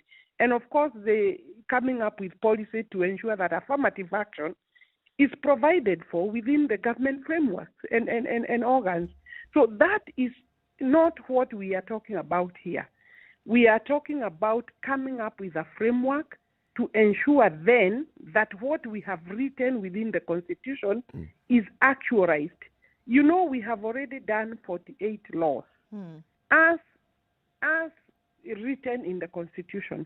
Because every constitutional article, every article has, of course, most of these articles were also, supported by the statutory instruments that are supposed then to ensure that then you can move on. Yep. So when the Speaker is wanting to revert to Article 27, he is ignoring Article 81 of the Constitution, which is very clear that the election systems in this country must ensure that the principle, the gender principle in Article 27 is also actualized through our electoral process, and that is in Article 81, meaning no organ of government, no House of Parliament should have more than 2/3 of either gender. Has he addressed that particular issue? Sure, definitely saying that it's an issue that must be addressed. But then look at just the last 5 years, or even 6 or 7, when it came to this particular debate. The law, or rather the Constitution, can say essentially whatever it has. However, those who are going to be drivers of these particular laws then must have the willingness to do so. And I see this gender debate or this gender issue as more than what is written down, but it has more to do with willingness of the parties to actually make sure it becomes active.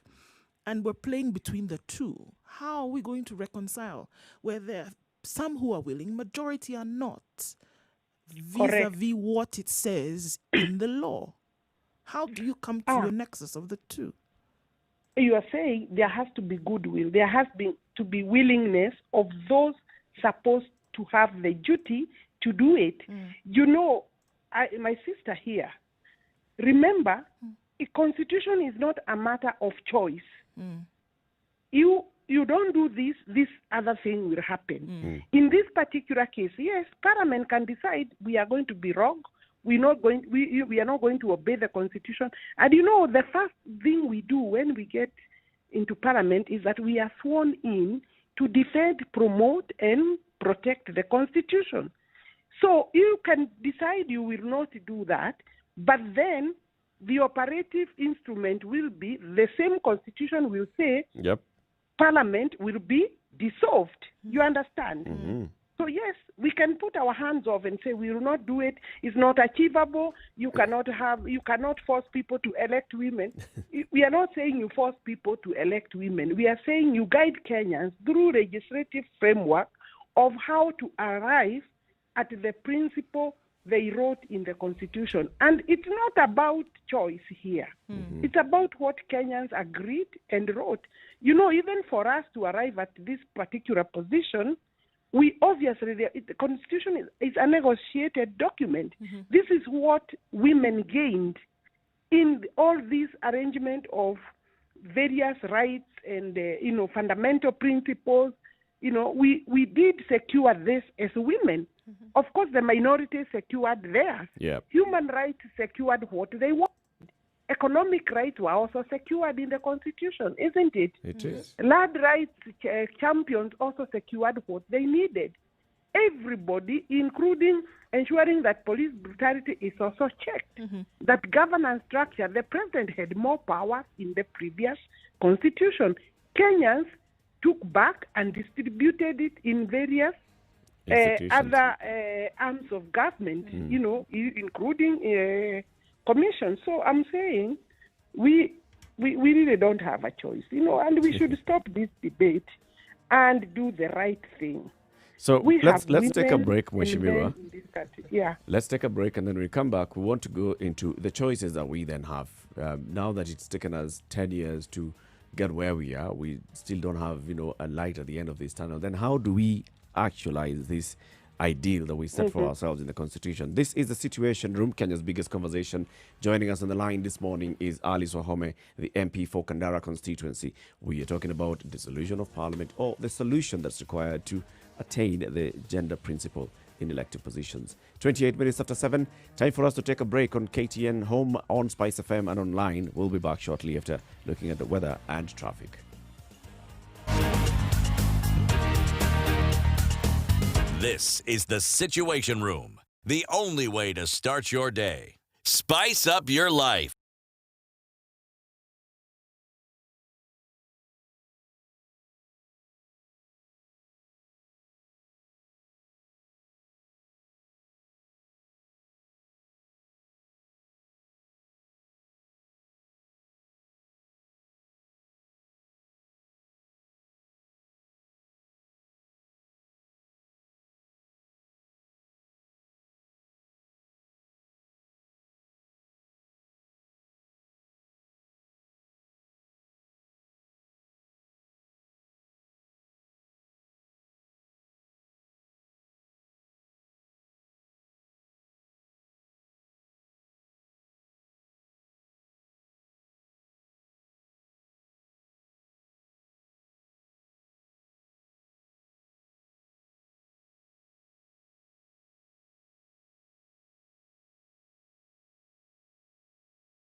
Classic soul, R&B, smooth jazz, neo soul, and nostalgic Nairobi ballad. is mostly cloudy this morning at 17 degrees. We'll see this overcast situation for most parts of the day, going to highs of 27 and then lows of 14. Nyeri, light rain showers already happening at 16, going to highs of 25, and the rain is likely to last for most of the day. It's partly cloudy in Nakuru at 14, highs of 24 and lows of 13, and chance of rain in the forecast. Thunderstorms will be the order of the afternoon in Eldoret today, highs of 21 and lows of 12. Kisumu is mostly cloudy at 19 degrees with highs of 26. There's a chance of thunderstorms. And rain will be the afternoon weather in Kakamega, currently at 16 degrees. We'll see highs of 24 today. It's mostly cloudy in Mombasa at 24 degrees, highs of 29 and lows of 23, and rains in the afternoon, as is what will be in Malindi, where it's currently partly cloudy conditions at 25. It'll go to a high of 28. Cloudy conditions at 19 in Kampala, highs of 25 and lows of 18 with thunderstorms later. There's some fog in Dar es Salaam at 23. It'll go to highs of 31 and lows of 22. And Joburg is cloudy at 13. It's going to be some rain today, 21 high and lows of 11. And finally, for now, it still continues with heavy rain in Lagos at 28. This will be the high for today, coming down to lows of 23.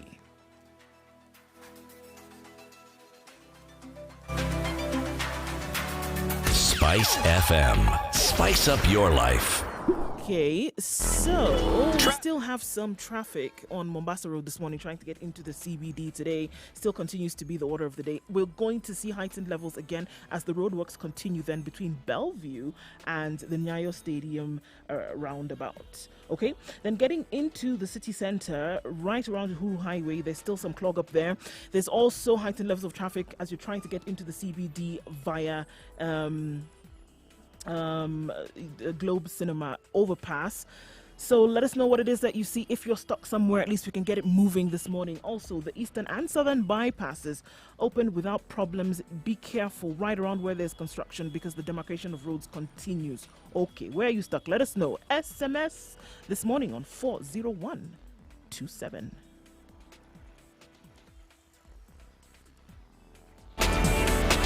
Sugar and spice and everything nice. Everything nice. Spice FM. Spice up your life. Mature, intelligent talk every morning. Spice up yourself.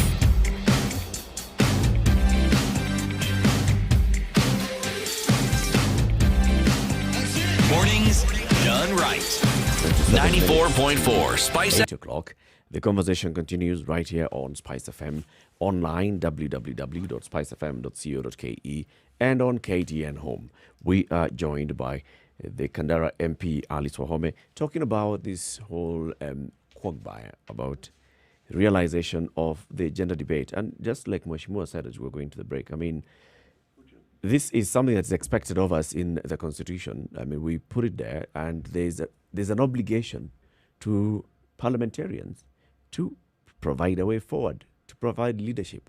So even if we argue that, it's not clearly said that it's Parliament's role to come up with this formula, but Parliament as elected leaders of the people should be providing leadership. That's where I see it is, you have a role in providing leadership. They argue, some of them would argue that, this would require a constitutional amendment. So be it. Does Parliament have powers to introduce a constitutional amendment bill? Yes, it does. Has that ever come to the fruition, to the floor of the House? I haven't seen it. We've often said that our Parliament is actually very partisan. And then when we saw the division within Jubilee, Tanga, Kileweke, we saw the handshake, those waters seemed muddied. But now with this debate of the two-third gender rule and the advisory thrown into the mix, suddenly there's a lot of clarity that I'm hearing.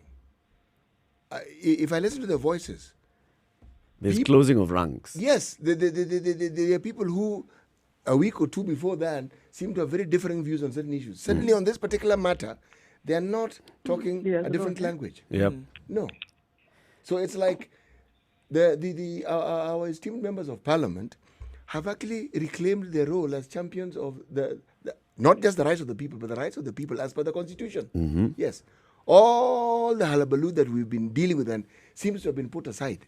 And the back and forth, and even the differences I hear have to do with the law and the interpretation of it.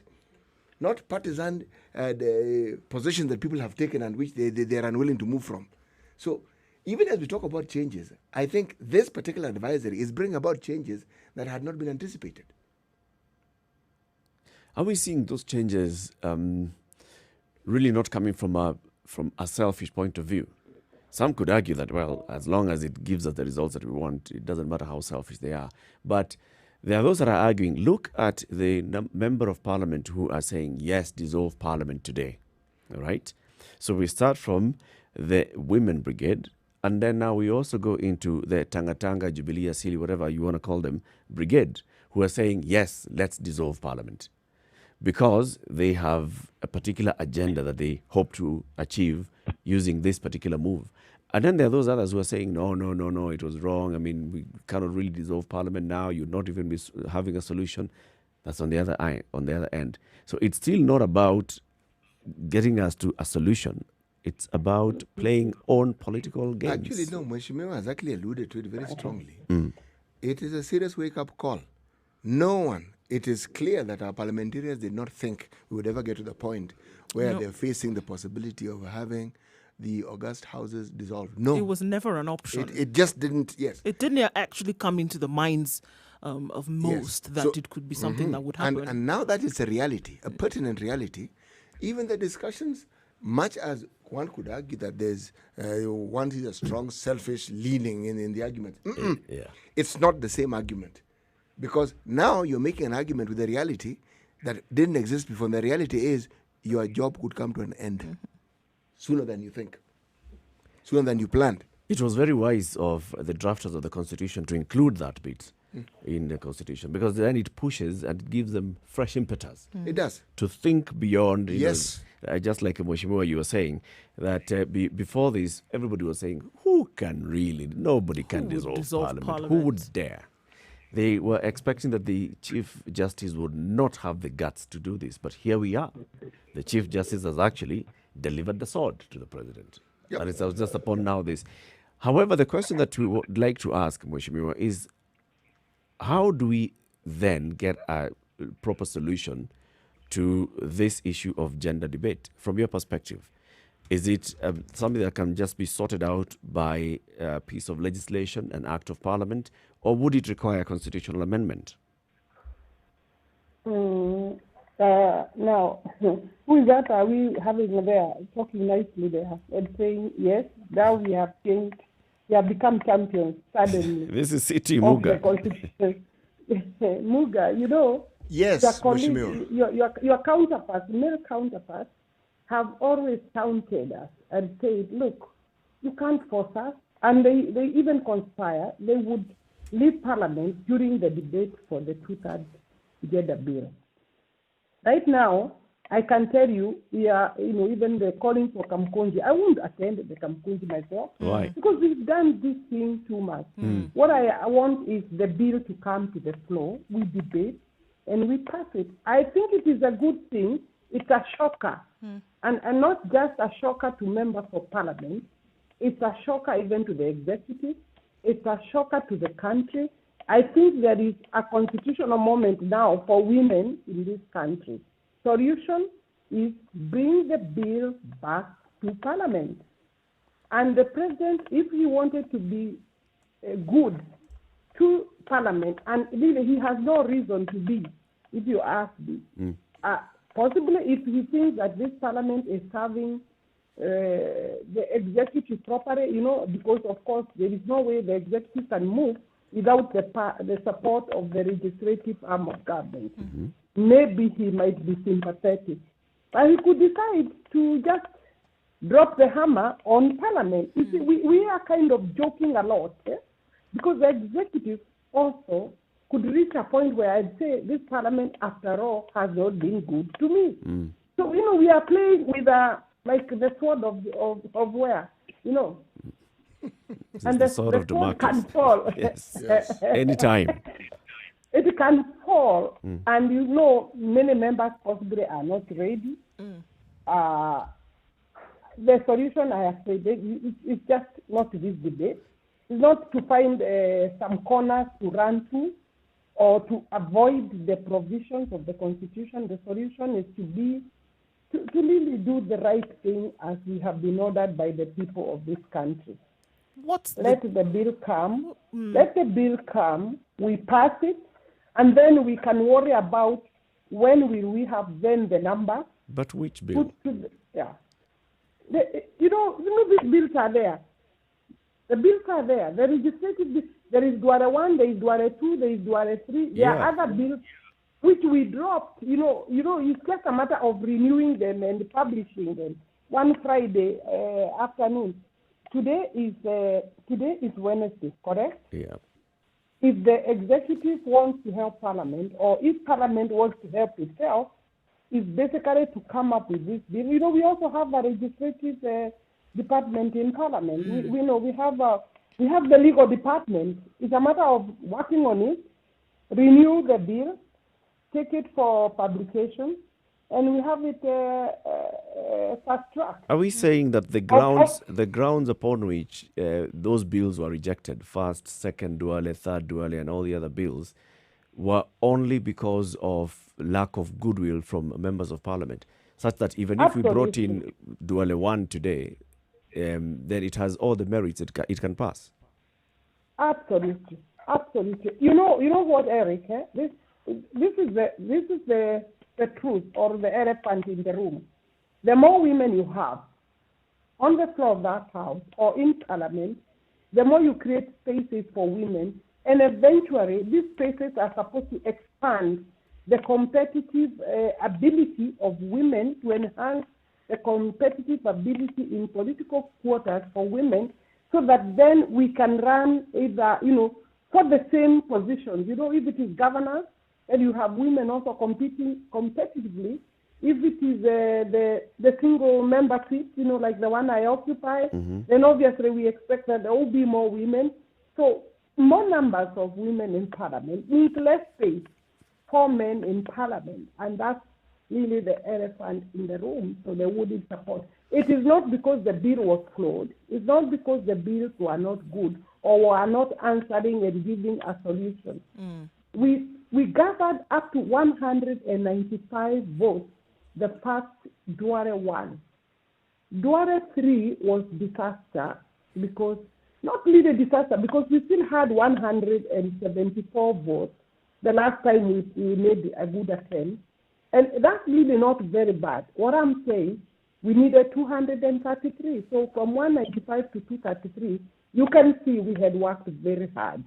We missed about 40 or about 38 votes. Mheshimiwa, I want to ask you a question. Yeah. Are you suggesting that if, for instance, tables were turned and the reverse was true, in that, for instance, the number of male members of parliament was equivalent to that of the female parliament currently, and the number of female parliamentarians was that equivalent to that of the male currently, that we would have a better parliament? It's not about we would have a better parliament. We would have a fair parliament. You understand? We would have an equitable parliament, because this country is not for men alone. This country is for men and women. So it would be a fair and equitable parliament. It would be an inclusive parliament.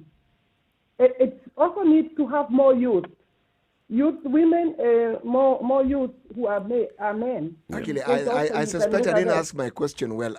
I agree with you about the two-thirds gender rule. What I'm talking about, if just by virtue of the elective position, the women were the majority in parliament and roles were reversed, so that it's the men who are now fighting for the things that women are fighting for the same two-thirds gender rule. That is the question I was asking. Would we have a better parliament? That's really the question I'm asking. You are asking me to give quality to women, and yes, I am. refuse to be boxed. I refuse to be boxed into that. Yes. Women and men are brought up in the same society. Yes. So I can't guarantee you that we'll have a better parliament, but I'm saying we will have an equitable parliament, because men and women, whatever color they are Kenyans, and they are entitled to that space and equal opportunity. So it's then up to Kenyans to make sure that members of parliament, both male and female, do their work and do it properly. Work for Kenyans, not work for ourselves, not work for the executive. So to that extent, then, we would have a better parliament. Because if it is equitable, if it is inclusive, I think it would be okay. But I refuse to come up with a different standard or yardstick for women, because it's not fair. I want the same standard for men and for women. Sure. I mean, it's definitely the way. I mean, if it were to be put in a book, it would be put exactly that way, Mheshimiwa. But if we look at the reality on the ground, unfortunately, we're dealing with so many things that then compound this problem. The cultural, the traditional, the mindset that would stop this thing from being achievable. So, I mean, I'm still on that point to say that, Parliament could be dissolved. But is it then an assurance that we're going to begin to institute some of these vital things when it comes to governance in this country and the equitability that you talk about? Can we be sure that it will attract those results? you say things people have asked. So if you dissolve parliament, shall we have more women in the next parliament? Right. Article 261 does not say that you have more women in parliament by dissolving parliament and having the next parliament. What it anticipates and has written there is that the next parliament, after dissolution of this one, then we will start as its first business enactment of this legislative bill. And it's not just this one. Actually, even if there was any other that was not completed, the same result would be expected. You see, because there were time frames within which we needed to do it. And where there were no time frames, then Parliament was still obligated to ensure that the legislative framework is done. In this particular case, women and civil society and LSK have gone to court to say, look, you haven't done what you are required to do in this respect. The two-third gender bill is still unattended to. Why haven't you done it? Yep. Which route should we go? So, yes, the next parliament may not have the numbers we want, but it will do the right thing. It will come up with a framework. The framework will then bring the women on board. You understand? Yeah. That's the difference. Yeah, so the obligation of the next parliament would be to deal with this particular bill as the first agenda, finish it, and go to the next. And then, of course, after the bill is done, political parties and IBC will bring women on board. Mheshimiwa, we know that there are some interpretations that are being sought in court over this particular matter. But I just want to ask your opinion, your understanding of the law. If we went into, let's call it this dissolution of parliament, will the new parliament then come in and start a fresh term that has to run for 5 years? Or will it be like a by-election where they're just coming in to complete the term? Once a dissolution of parliament goes, it's not a by-election. You go for elections for a new parliament. So 5 years, yes. 5 years. So that is what is anticipated in the Constitution, because once you have dissolved parliament, you can't talk about election. If I resign, then we would be talking about one position or 2-3 positions. Okay. And you see, actually, there are people who are asking, the president, who I respect a lot of my society, law society, had said that I'm willing to resign. To resign so that I can assist in this implementation. No, I don't think that is the route to go. The dissolution, it's not individual. It is not directed at individual members. It is directed at the entire institution of parliament. Yes, yeah.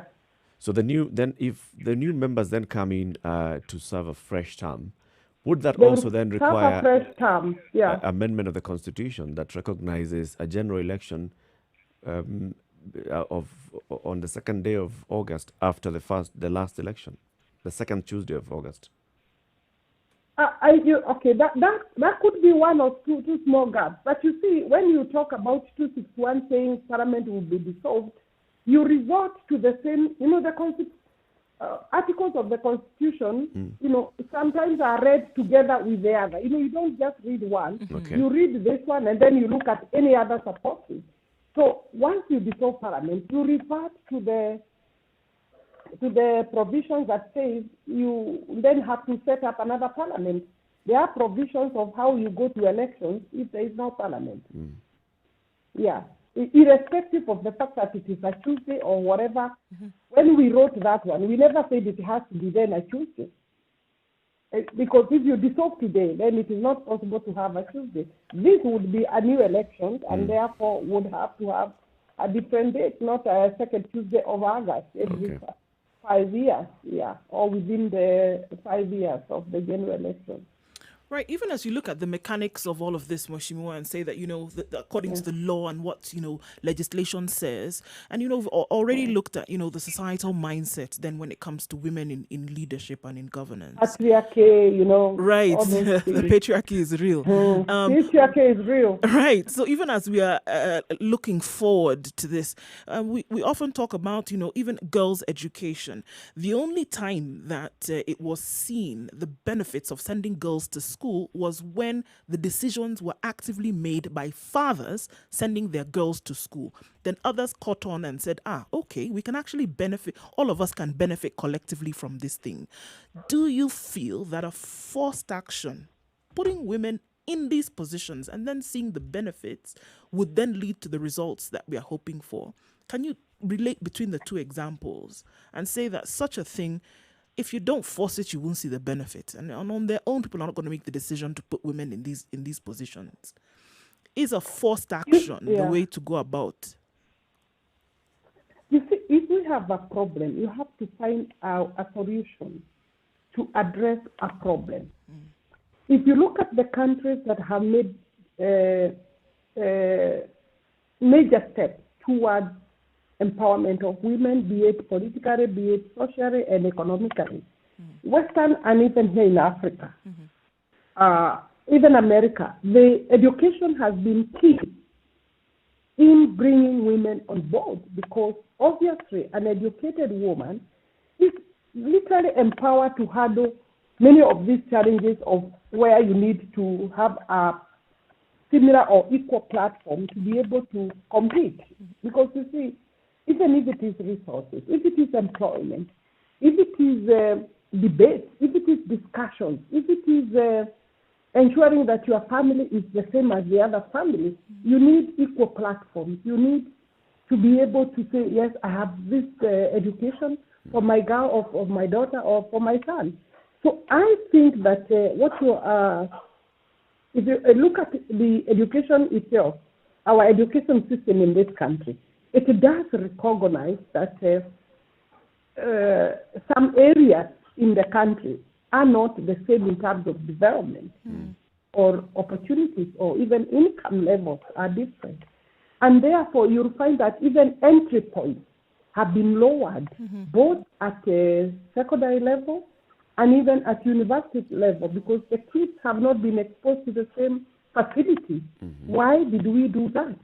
Because we recognize marginalization is real.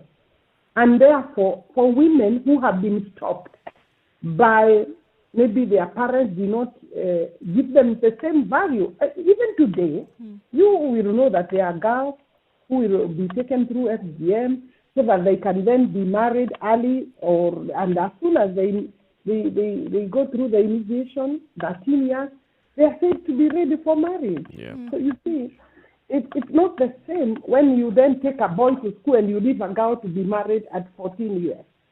I think that, Well, so the connection between education is real, and it does give better opportunities and better platforms, fairer platforms, equal platforms. I don't know whether I've answered your question. Yes, you have. Asante sana for joining us this morning, Mheshimiwa Alice Wahome, MP for Kandara constituency. I know we had some challenges in getting you on video, but hopefully next time we'll be able to. I'm in charge. I think a few things were not right. Okay, we can blame it on technology, not the user. No, it's both. Both. Both. All right, thank you very much and have a great day. Yeah. Thank you very much, Eric. Asante. Have a good day. You too. Thank you. This conversation continues in the Situation Room, Kenya's biggest conversation. I'd like to remind you about the waiver offer by the Nairobi City County government, which of course has come up with this waiver offer for defaulters of land rates, which expires on the 15th of October. You only now have 15 days and counting.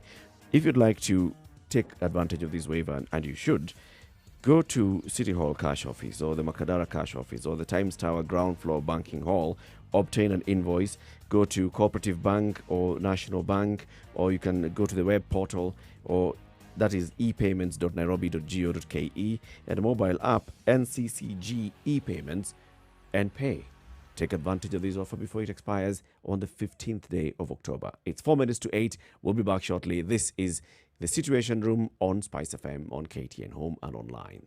87.9 Spice FM, Mombasa.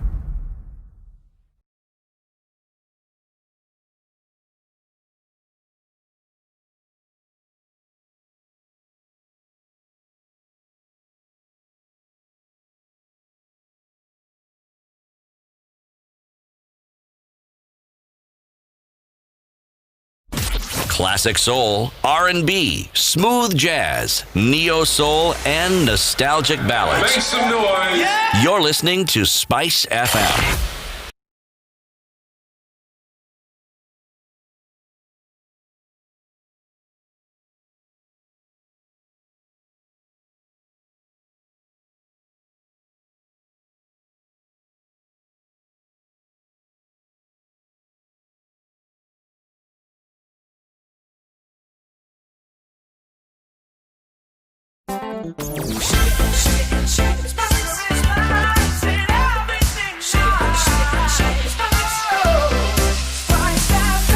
Spice up your life. Mature, intelligent talk every morning. Spice up yourself.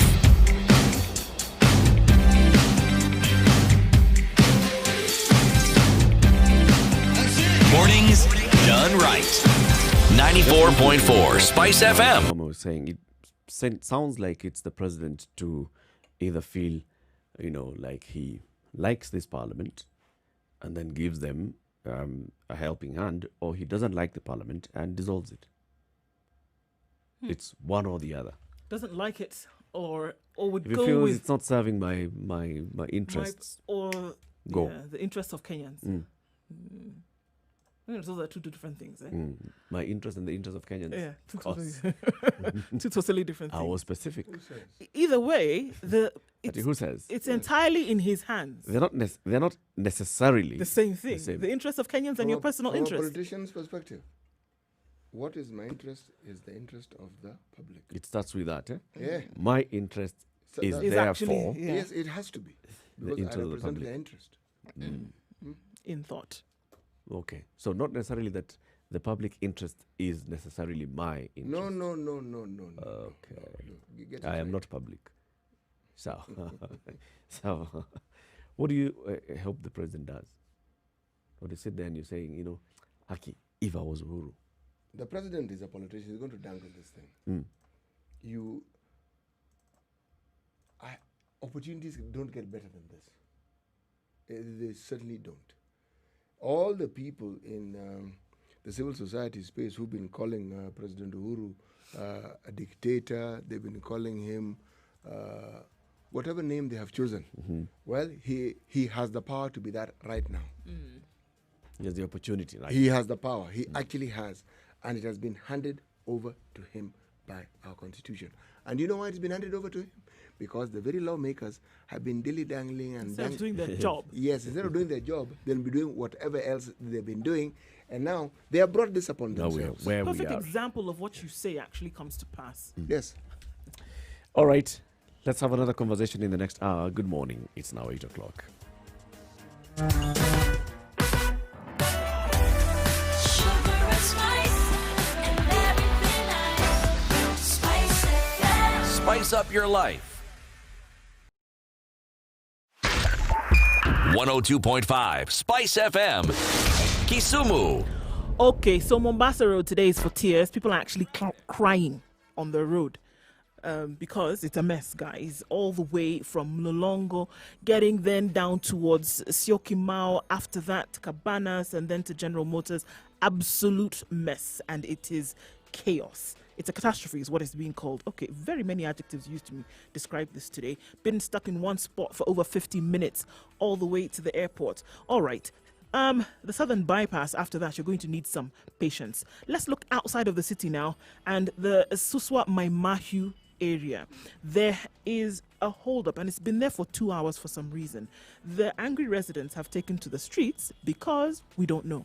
We'll have to find out the reason why in a short while, but there is traffic. There is a jam for kilometers on that road. Okay, guys, use the service lanes on Thika Road if you can. Talk to us on 40127. Send us a message there in case you find an alternate route in some of these areas where you're stuck, or if you're stuck somewhere, we can help you find an alternate route.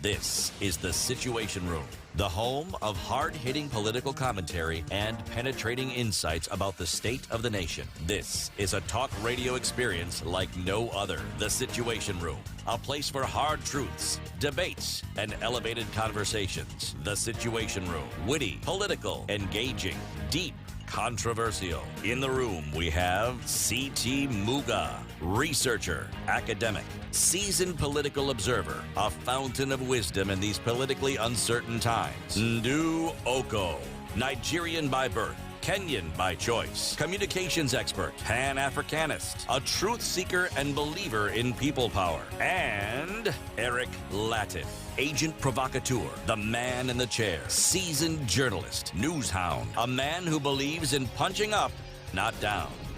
This is the Situation Room, the only way to start your day. 2.5 minutes after 8. This is Kenya's biggest conversation.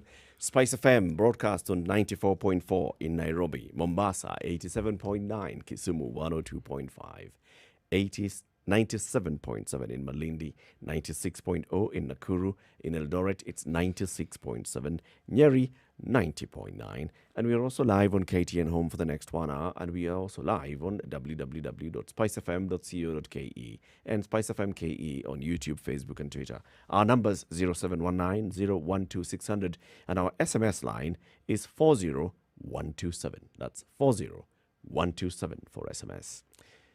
So early this morning, Sleepy Joe and Donald Trump, the Donalds, had live presidential debates. This is Joe Biden and the President Donald Trump. And of course, it took 1.5 hours, televised, watched globally by very many people. And at the end of it, very many commentators have just basically said, that just went south. It went south. It went south because of how the president conducted himself during the debate, interrupting Joe Biden. It's his turn to answer questions, hogging the limelight, hogging the time that was allocated to him and then to his opponent, Joe Biden, the kind of responses that he was giving. I'm looking at an article here by the Los Angeles Times. The first paragraph, the intro to the story. Well, that was ugly. Full stop. Yeah. Second paragraph. After a series of world-shaking events, President Donald Trump and the Democratic challenger Joe Biden grappled face-to-face, sort of, in their first presidential debate on Tuesday night, a scabrous spectacle that held out the prospects of dramatically upending their seemingly immovable contest. Basically saying, people who watched that, they dug up and, held on to their stands. Right. And what their opinion of the two leaders was before. Right.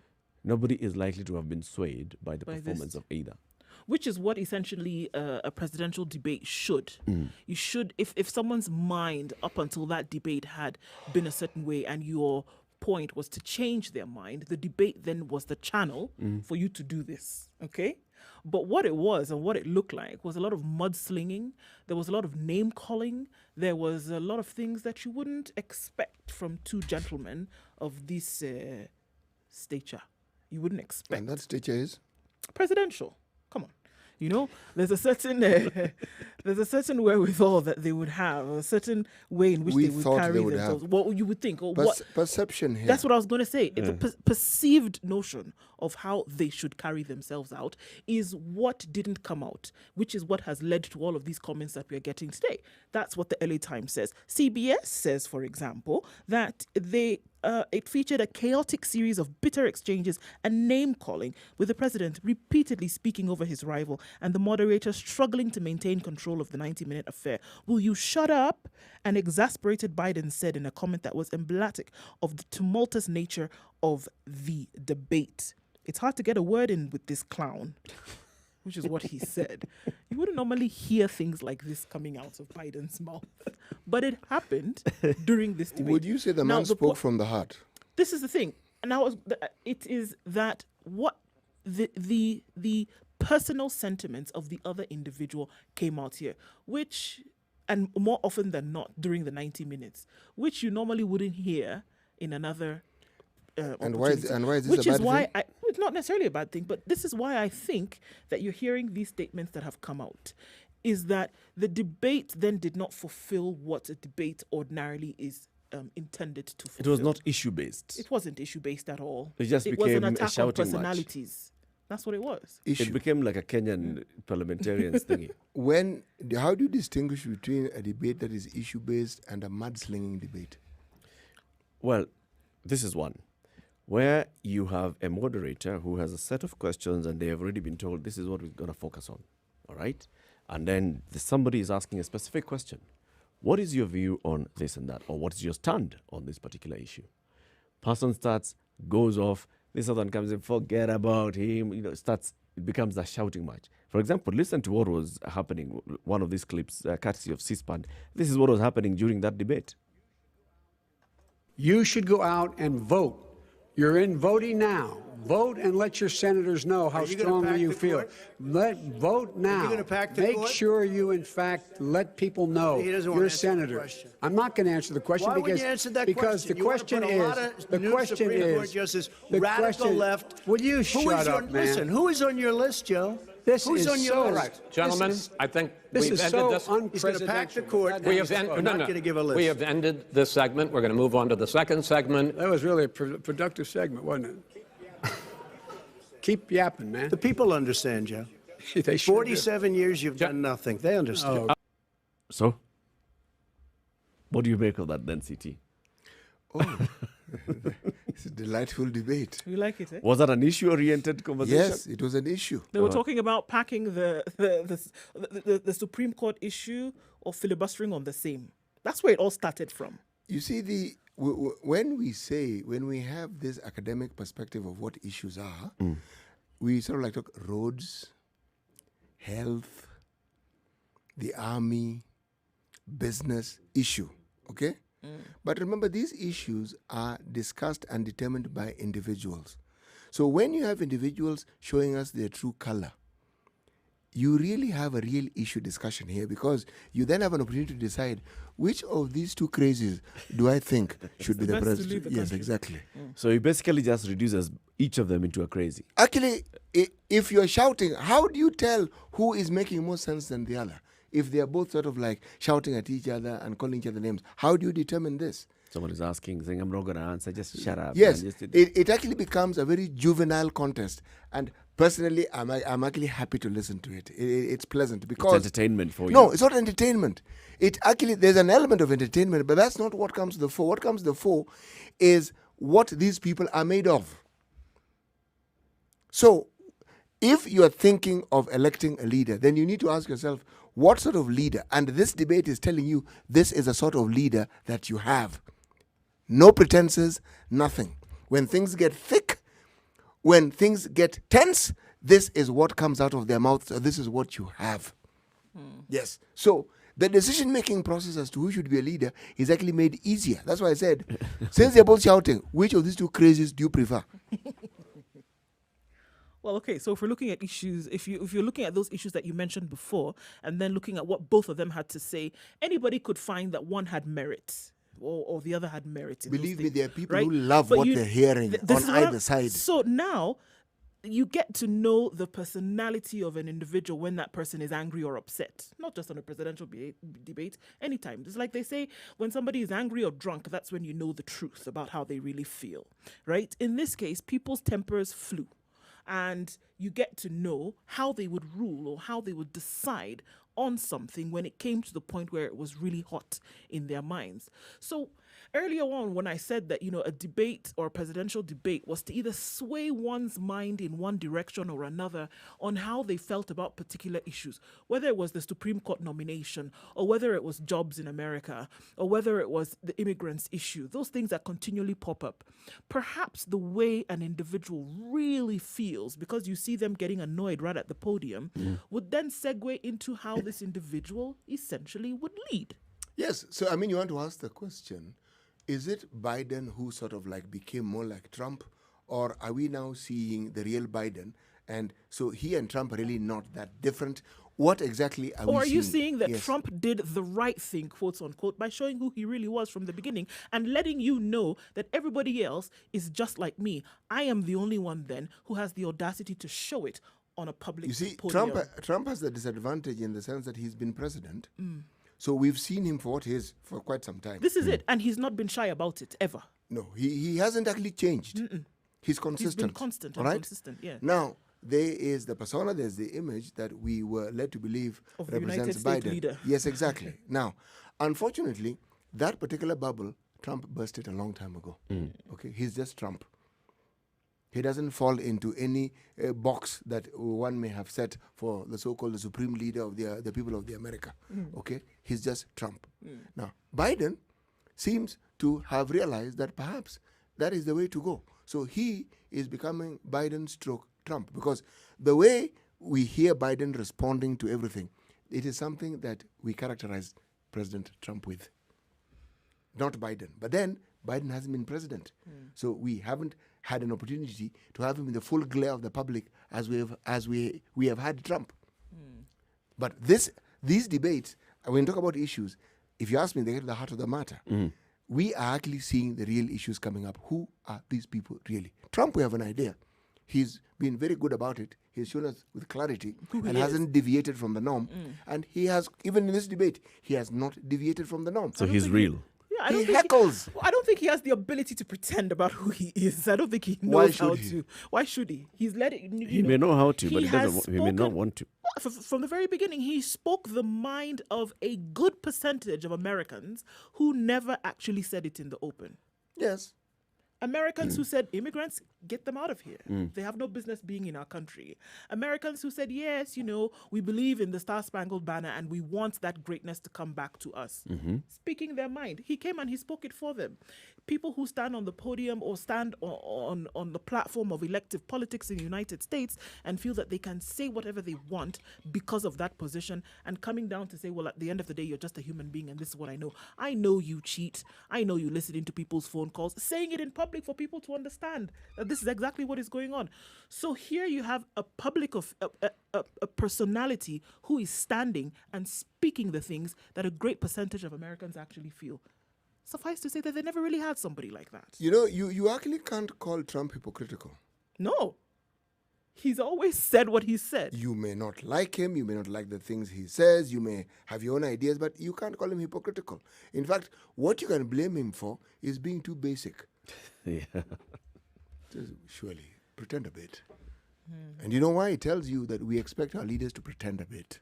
Yeah, And but to also have some being kind too of basic. presidential decorum.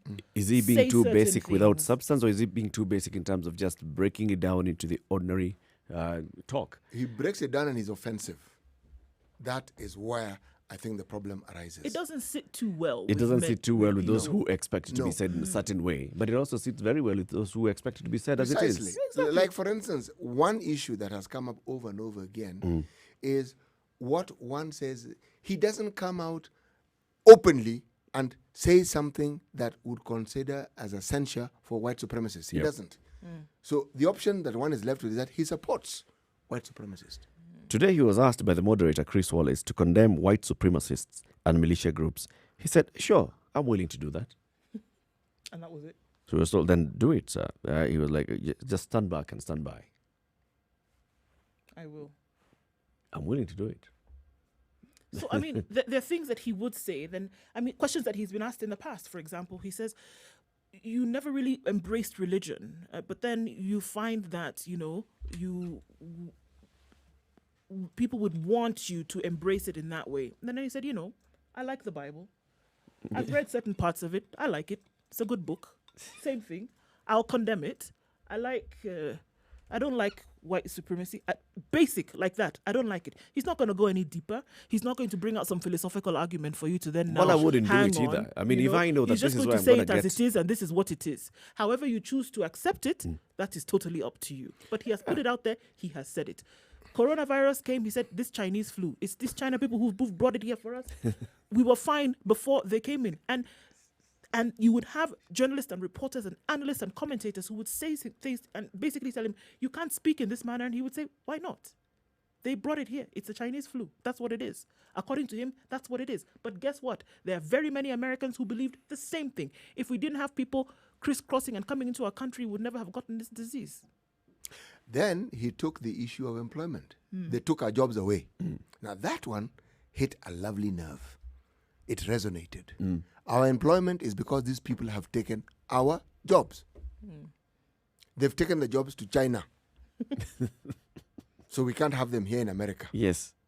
And you know something? Right now with COVID, what is going to happen? That mantra that may have sounded completely outlandish. Very many countries in the world are realizing that even if it means producing in our own backyard and it's expensive, let us do so. We can't find ourselves in a position where we are almost completely reliant on some other nation doing things for us. No. We will do business, we will have some, but right now, countries are shutting down factories, businesses are shutting down factories that they had in China. Because of that particular reason. So if you think and look at it from that perspective, you'd realize Trump, much as you may not like the way he speaks and the way he sounds, his thought is not in isolation. No, it isn't in isolation, and it isn't as nonsensical as some people try to make it. As unpalatable as it sounds to most people, again, I say he is saying and breathing what a lot of people refuse to. And for those that find it, okay, I don't really want to hear this, you'll find that even with the Biden option, unfortunately, with polls that have been done, there's that word again, polls, with polls that have been done, people are not necessarily going to vote for Biden. They're going to vote for the option that is not Trump. You see what I'm saying? Because of the fact that they're voting out Trump. They're voting not out voting Trump. in They're not Trump, voting in Biden, for example. Because they wanted an option that was not this person who's going to be so crass in terms of some of the things that he says, but it turns out to be the reality for quite a number of people. I mean, if you look at what is looked at the Hicktown, Midwest United States, the people who live on the stoop, who sit there and say, yeah, these Mexicans come in and taking our jobs and these, I mean, that's what they really feel. And here's somebody who's standing on a platform and saying it in public. Are you not going to vote for it? You know, I'm thinking of our own political matters and the mudslinging that took place during our time. God Almighty. Then people call each other names. Yes. This is what happens. I mean, this is, but now this is the reason why it's being, looked at differently in America is because they had positioned themselves in a different way. You know, in fact, during that They're whole above certain things? during that whole back and forth, you hear Biden saying, this is not presidential. Who determined what is presidential? I'm the president, you're not. It's the same way in Nairobi. It's the same way in Nairobi. See him as whatever you want to see him. But the governor of Nairobi didn't fit the bill. He didn't fit into this box that had already been predetermined by a certain part of the society who said it's not gubernatorial to dress in this way, to speak in this way, to speak in Shang. But guess what? Resonated with over 800,000 people. He's speaking the mind of these people. He's doing the things that these people would like him to have. So this box where you would have ticked that you thought people should fit in, guess what? The people whom you're going to rule over are telling you something totally different. Actually, if you bring it to the present discussion about the DP and what he's doing, you may say what you want, you may say what you like, but he seems to be resonating with a certain group of people in the country. And resonating well. You can say, well, they keep going to that. Well, yes. When you're invited, you don't necessarily have to attend. It's not as though you're being forced to go there. Yeah. These Somehow people you are, get there. no, these people are going to his place willingly. They're attending his rallies willingly. So sometimes there is a norm that we perceive and we keep stating to be the standard by which everybody must abide and must conform to. And the question has to be asked, whose standard? Whose norm? And these people, who are they? And what are their demographics? What do they represent in terms of the people of this particular country? So if you ask me, whatever the angst is against President Trump, it needs to be clearer. What are people really angry about? What is it that they don't like about Trump? Is it the way he speaks? His tope, his The hair, things he says? His actions before he was president. Exactly. Now, so when you're saying this, you are saying, are you telling me that the other presidents don't think the way he thinks? Are we crucifying him because he speaks things that other people would be unwilling to say? What is it really? What is the issue here? Now, in this particular matter, Kenya has led the way. And we've shown how to come to a middle ground. Because with our elections, people have called each other lovely names. That have stuck till date. Yes, from witch doctor to thief to what. They haven't held back. But they have shaken hands. And the voters haven't been swayed by whatever you guys call each other. That's not, that's yours.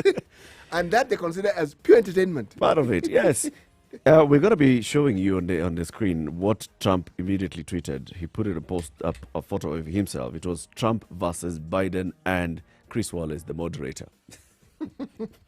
And that is on Donald Trump's own tweet. Abiliota will tweet that on our Spice FM KE handle, and then we're also going to project it on the screen so we can show you. Keep it right here. We want to take a break now at 22 minutes after 8. This is Kenya's biggest conversation on Spice FM, on KT and Home. We will be back shortly.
Classic soul, R&B, smooth jazz, neo soul, and nostalgic ballads. Make some noise. Yeah. You're listening to Spice It's still FM. overcast in Nairobi at 18 degrees. We've got highs of 27 today and lows of 14. It'll be quite chilly, Nairobi standards. Light rain showers occurring in Nyeri. Currently at 17 degrees. We'll go to highs of 25 and lows of 14.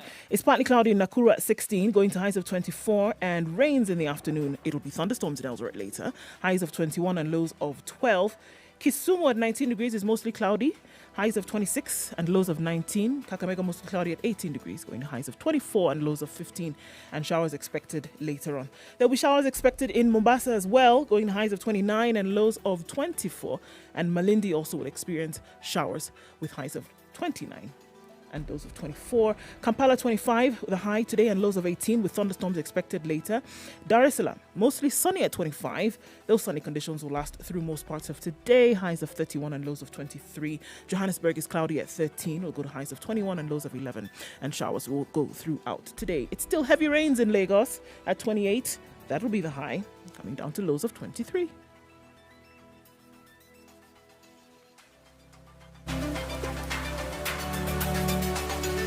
Are you ready? Okay. Spice FM. Traffic. Okay, things have gotten crazy on Thika Road trying to get to the CBD. We've had a number of people who've had to abandon their vehicles and then take a quicker route or quicker option into town by way of Piki border. Because the traffic is just not moving today. I feel for you guys. I just don't know what the problem is. So Thika Road is a mess. Parking lot situation on Mombasa Road all the way to Bellevue today. And at this point, and then beyond that even gets worse because then Uhuru Highway between Nyayo Stadium Roundabout and Westlands is bumper to bumper. I not lie you.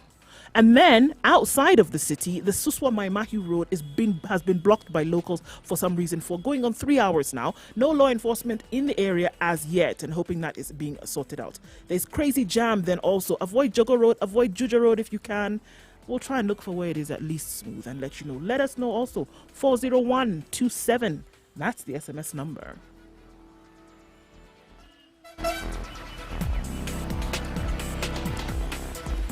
Spice FM. Spice up your life. Mature, intelligent talk every morning. Spice up yourself.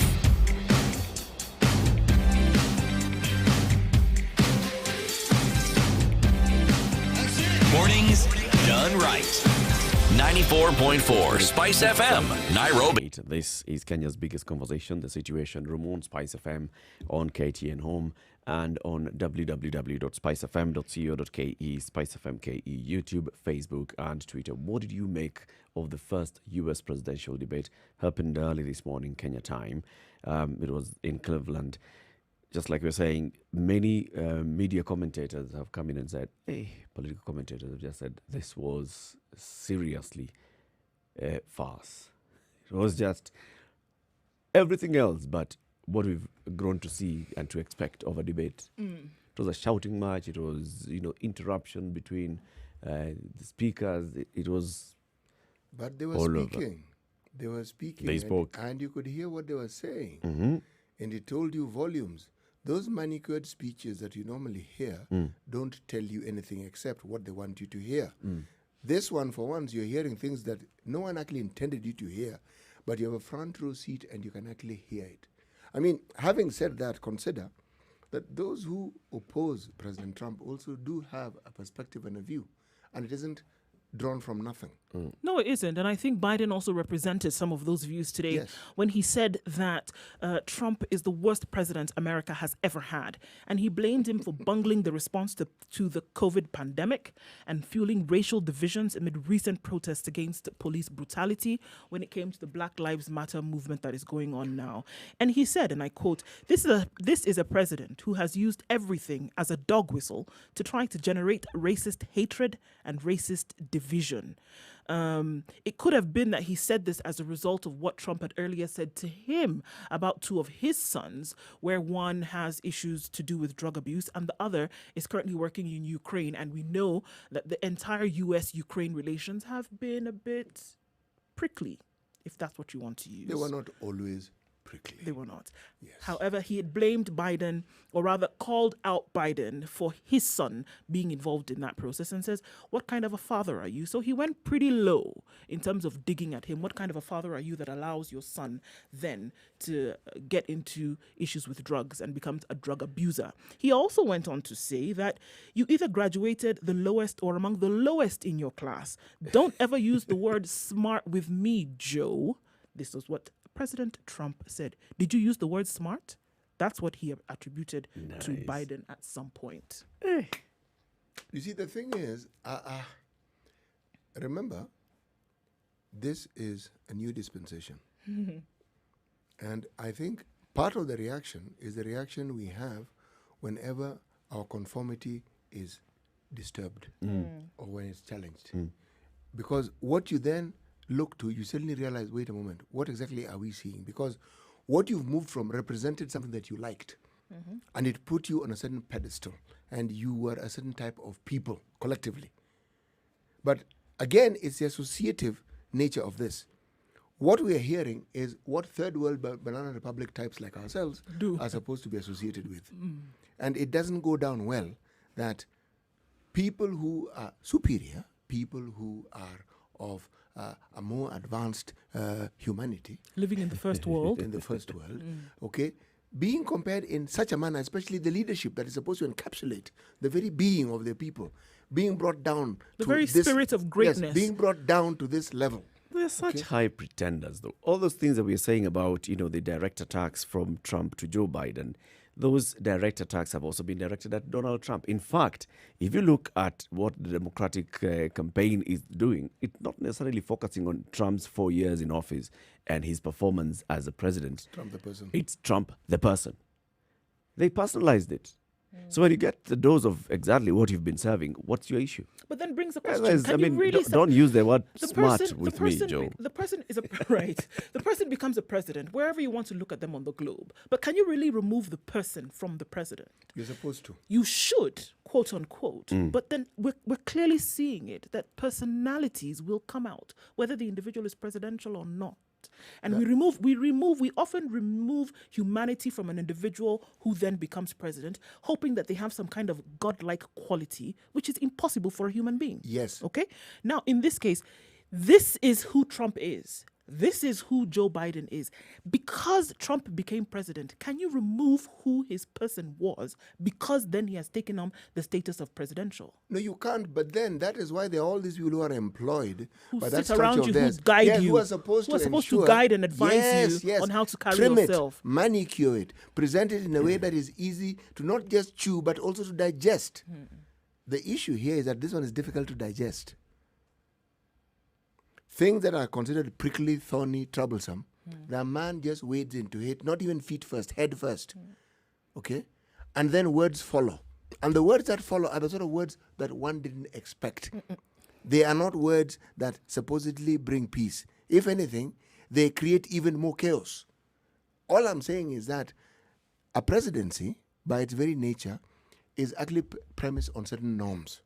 Now, these are the norms that, unfortunately, from what we read and see, the Trump presidency seems to have gone out of its way to ensure that it decimates.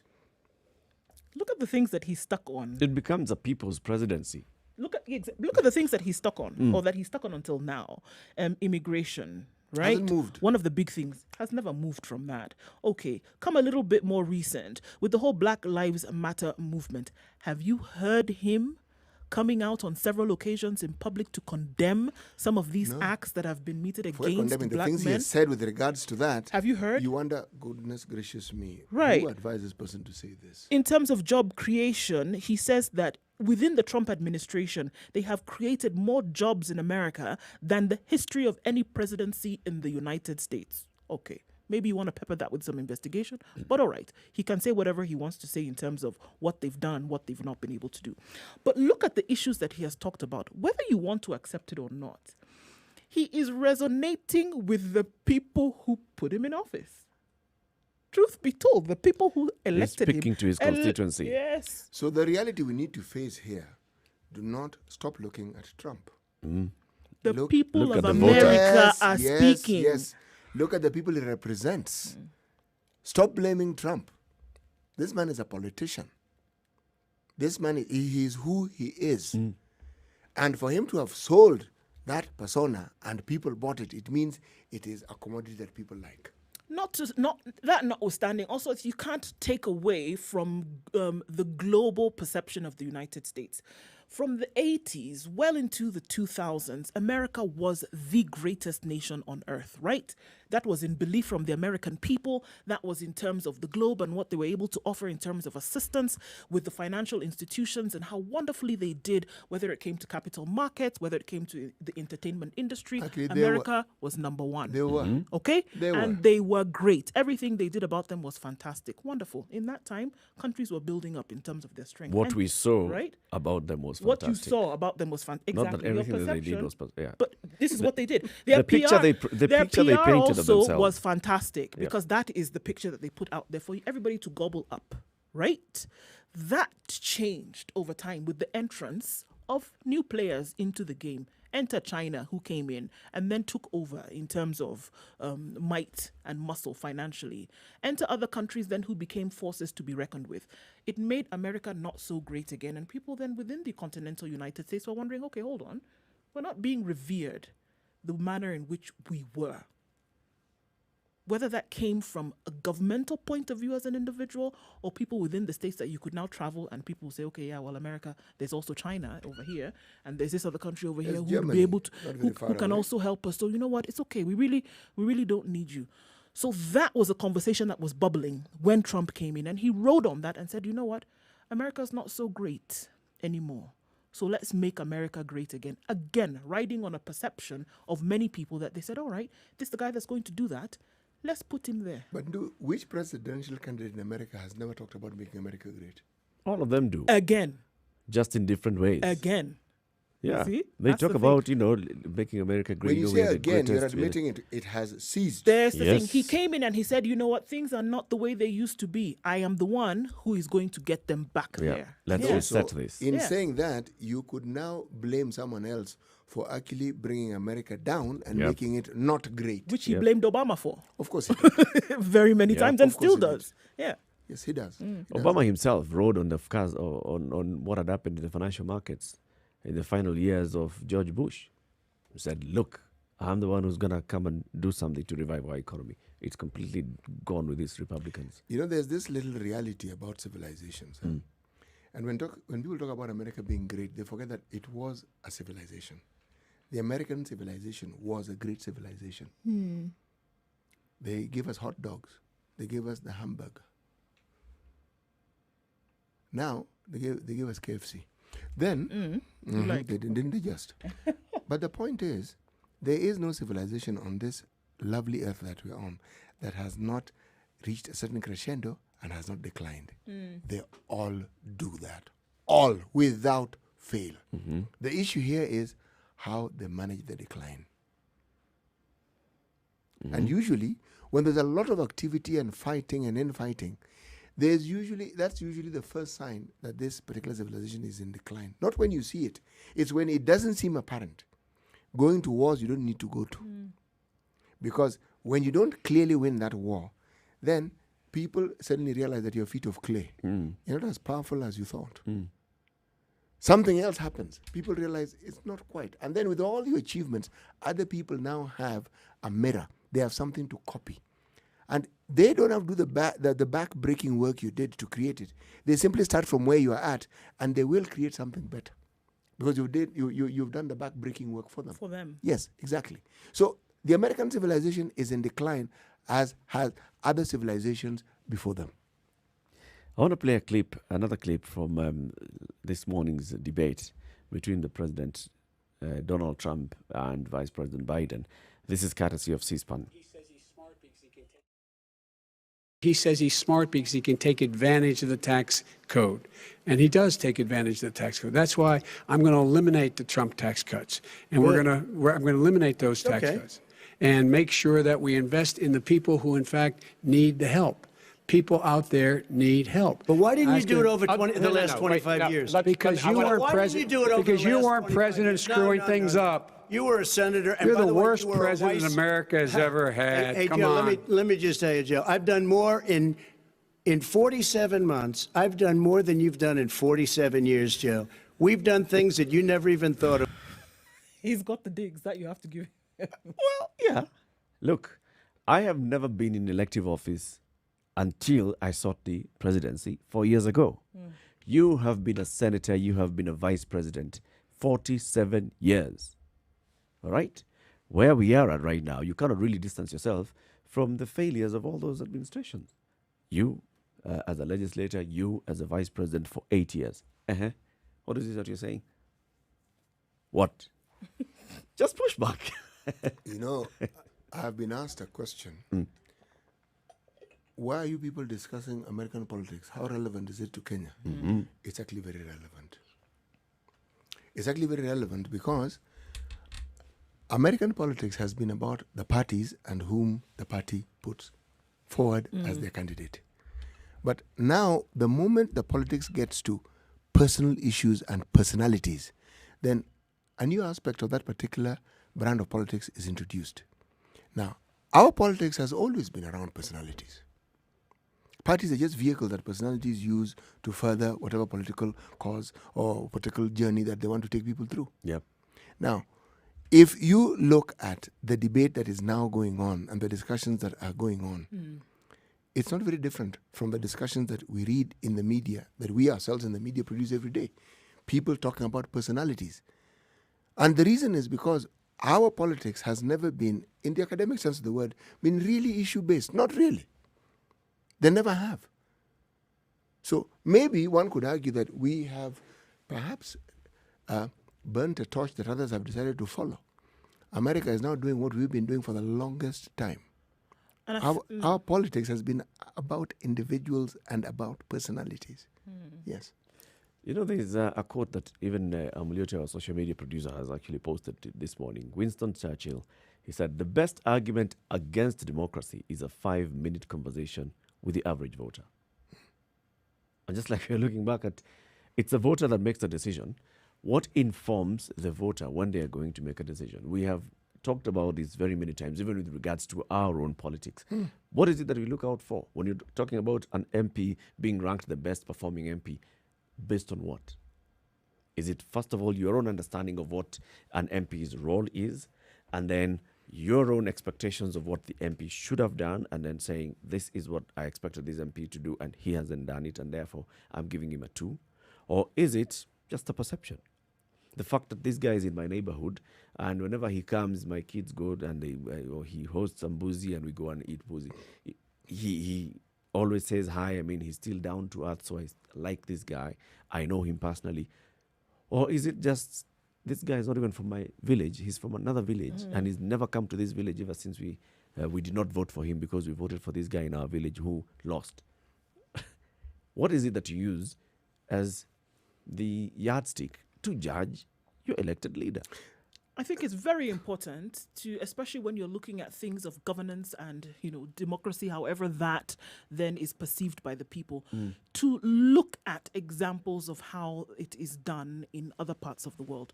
Look at the United States, which we're looking at now, has always been the example or the poster child for democracy, but then we see that they're struggling with the same thing today. Look at what has been handed down or passed down to many countries on the African continent, Kenya being one of them, in terms of democracy and how you should lead your people, the different things that you're asked to do in order to get any kind of help or aid. So to operate in silos when it comes to global politics and the way things are actually done actually is quite detrimental. You wouldn't want to do that. And just like you said, very clear for you to see now that countries that you may have held high in some kind of political regard are also going through the same struggle that you here in Kenya are going through as well. Then to say, okay, then it's possible for us to create our own kind of governance. Look at something that has been handed down to us, and the people who hand it down to us now are passing it about like a hot potato, and they're not really sure what to do with it. It's a lesson, and there's a lesson in everything. It all, of course, depends on what you do with that lesson and how then you take it and translate it to the current issues that you have in whatever country that you're dealing with. It would be detrimental to operate in a world where you're so connected to other countries and not gain lessons from how they operate. So this is what Trump posted on his social media handles this morning. It was Trump versus Donald Trump. I mean, it was Trump versus Biden and Chris Wallace, the moderator. And he gets very many reactions with many of his support base saying, yeah, thank you, Mr. President, representing the American people even while being attacked from all sides. It wasn't pretty, but I support you. You won that debate 80%, hands down. You're a true champion. See, this is the kind of reaction that his support base would do. Now, if you look at that, come people arguing, Trump is really speaking to a specific electorate in the United States. Come to us as Kenyans. Do our politicians speak to their specific tribe? They do. Do they speak to a specific tribe and saying, if it's people, leaders from the coast saying, we've been marginalized for so long, sisi kama watu wa pwani, and whipping up the emotions of the coastal people, whipping up the emotion of the Mount Kenya people, whipping up. This is exactly what happens. In fact, we have evolved the issue of tribe, and we've moved it from geographical area and commonality of language to an even larger idea of tribe. The youth, the hustler, women, the disadvantaged, women. Those are tribes. And that's where the debate has gone to. Now, when the debate gets there, then the issues we talk about can actually come to the fore, because you don't have to be geographically aligned to someone for you to resonate with what is being said. Yes. And so it makes the discussion about political futures and politics in general that much richer. But the truth of the matter is this, with the politics that we have, we only think it is different. Trump is talking to his tribe. And isn't a dog whistle? That's the thing about it. There's nothing. He's talking to people who resonate, who think like him, who are part of his community. And they hear him. Now, there are those who are fringe. They're of the tribe, but with time, because of the socialization and because of the interaction with other people, they don't perhaps exhibit the traits that other members of that particular tribe do. Joe Biden is also talking to his tribe. His tribe. So when one talks about tribal issues, I'm afraid you are talking about a global issue. It isn't something that only Africans and people who come from Southeast Asia or Asia have, or these first communities in the so-called first world. everyone belongs to some tribe or the other. Just because all of them speak English doesn't mean that they are homogenous. No. Let's go to the phone lines. John calling in from Nyandarua. Good morning. Good morning, panel. How are you? Good We're morning. well, Fine, thank thanks. you. Yes, morning. You have a very interesting debate. In fact, I watched it briefly, and in my view, this was the worst debate America has ever had. For one, it did not very much emphasize on issues. They based their debate on character assassination, just like that world candidate would do. For instance, the Chris Wallace should have based his questions more on issues such as high American debt. They should have been addressed, and also the issue of COVID should have taken center stage. Also, the issue of environment should have taken a serious center stage. This never did, and when it came up, Trump just brought in a personal attack on Joe Biden. So in my view, the American people did not make a choice of who will take America to the future. Secondly, they should have addressed the declining American muscle. They never did this. So it is my hope that in the next debate, whoever would take the place of Chris Wallace would come with issues that would be of value to the American people, economically and politically, rather than the way it was today. Because I would not be surprised. And let me say, there's no difference between whatever took place and what can take place in our country. Thank you very much, John. Don't be surprised if any of them started giving wheelbarrows to the hustlers in America.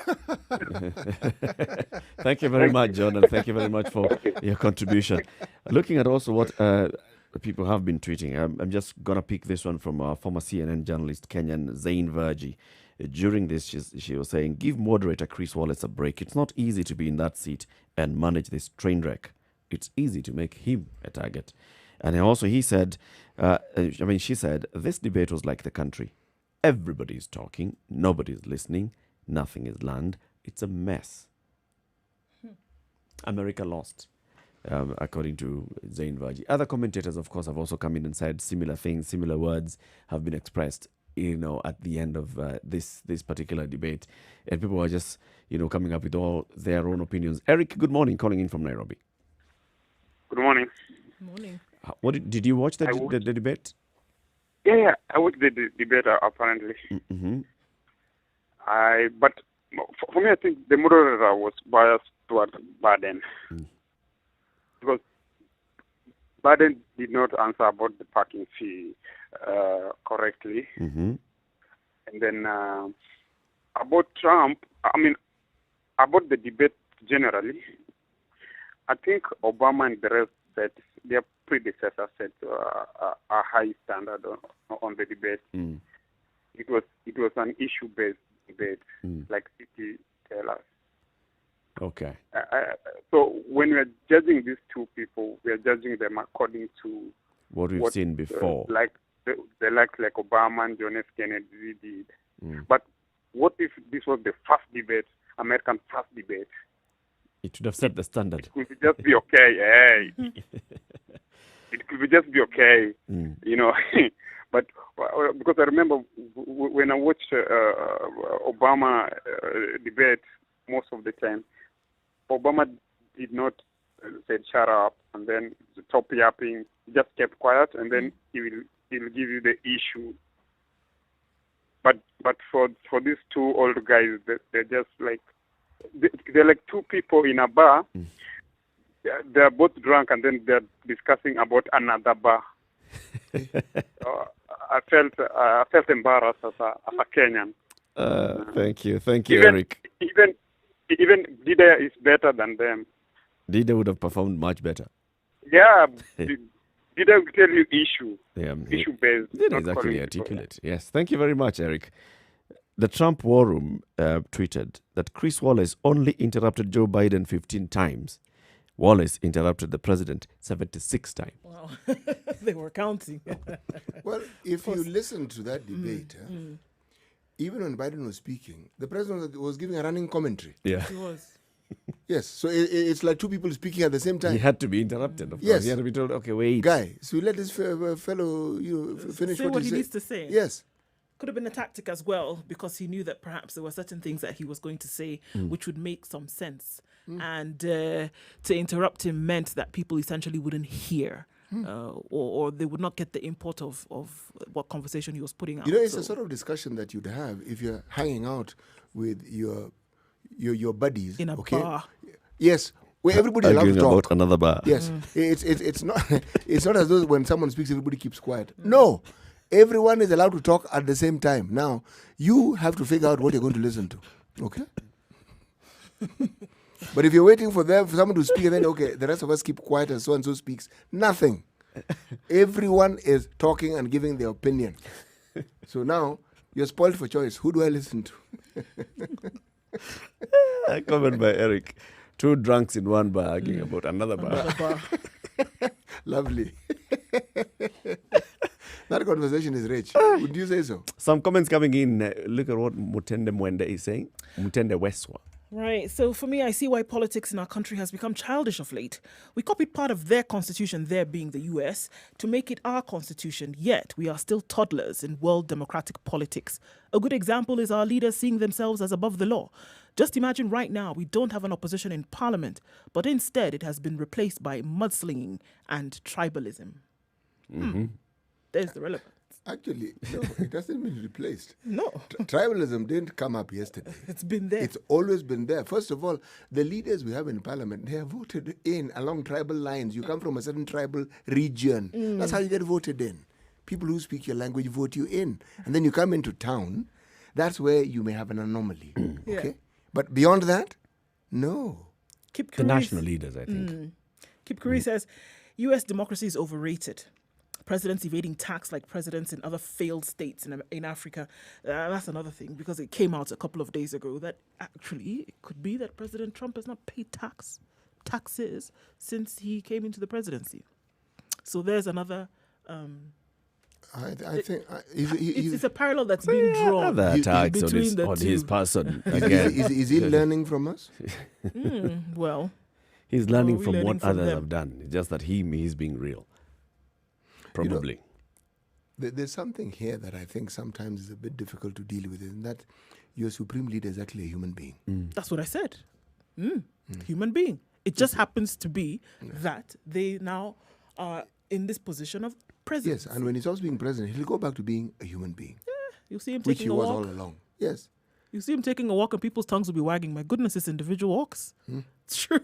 The godlike complex or qualities then that they're given because they sit in these positions. So we say that it's universal. Are done by humans. Not necessarily. There are countries on this planet where the leaders are seen walking regularly. No, I'm talking about here. Yes. Here, you see your president taking a walk or in the supermarket doing normal Kenyan things. It would become a story, wouldn't it? Why it would become a news story. Of course it does. Let's conclude the conversation at 5 minutes to 9 o'clock. I'd like to say a very good morning and thank you for tuning in to our audience on KTN Home. You can catch the continuation of the Situation Room on Spice FM 94.4 if you're in Nairobi. If you're in Malindi, it's 97.7, Nyeri 90.9, Eldoret 96.7, Nakuru 96.0, 102.5 in Kisumu, Mombasa 87.9.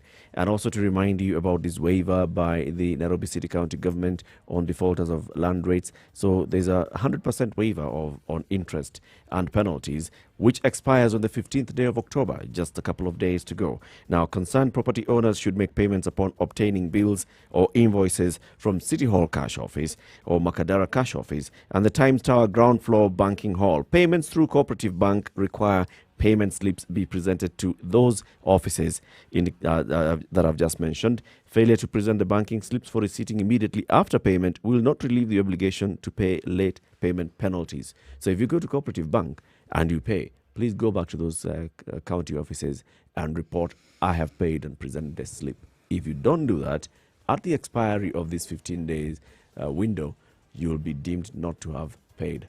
You will be required to pay penalties. Well, this conversation continues, of course, on Spice FM, just like I've said. KTN home audience, join us again tomorrow morning, 7 a.m. to 9 a.m. This is the Situation Room, Kenya's biggest conversation with CT Muga, Nduoko, and Eric Latif. This is the Situation Room, the only way to start your day. Spice up your life. Spice FM, Nyeri.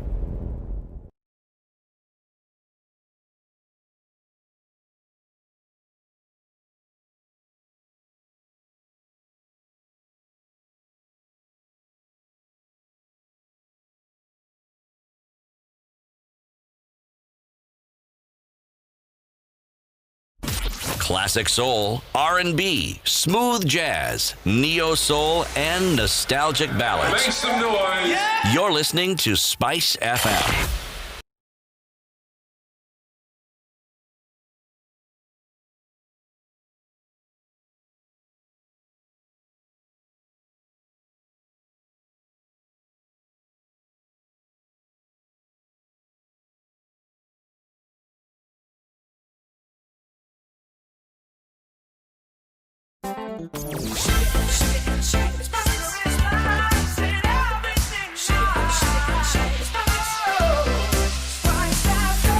Spice up your life. All right, some reactions to this quote by Winston Churchill. The best argument against democracy is a 5-minute conversation with the average voter. Mutenda Weso says, trust me, Churchill was right. Something that we will never see or hear these days worldwide. Average voter conversation brings us there. In the next hour, let's talk about everything else that's happening in the country.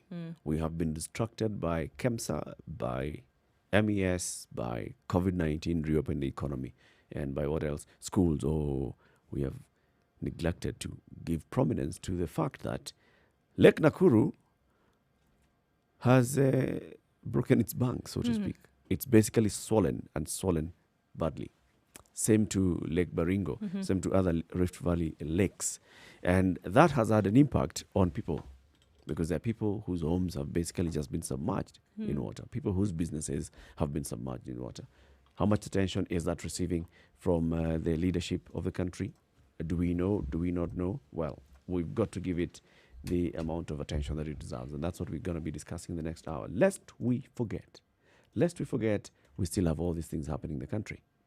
Right? This is Kenya's biggest conversation, the Situation Room. And you can join that conversation via SMS 40127. That's 40127. Or 0719-012-600. That's 0719-012-600. Or our social media handles. Spice FM KE on YouTube, on Facebook, on Instagram, and on Twitter. That is where we live stream every morning. Good morning. This is Kenya's biggest conversation. It's now 9 o'clock.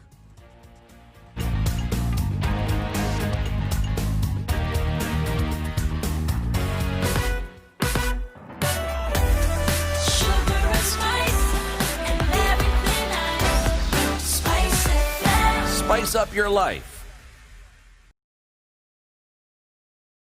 94.4 Spice FM. Okay, so still problems, guys, that we see on Mombasa Road today. Absolute mess. And then, yes, I don't know what it is right around the DCI there on Kiambu Road. Another bad accident this morning, and it's really clogging up the road. This was here Maimahu Stretch roadblock now by locals. We're not still sure what the problem is, and now some police have arrived on the scene and trying to sort that one out.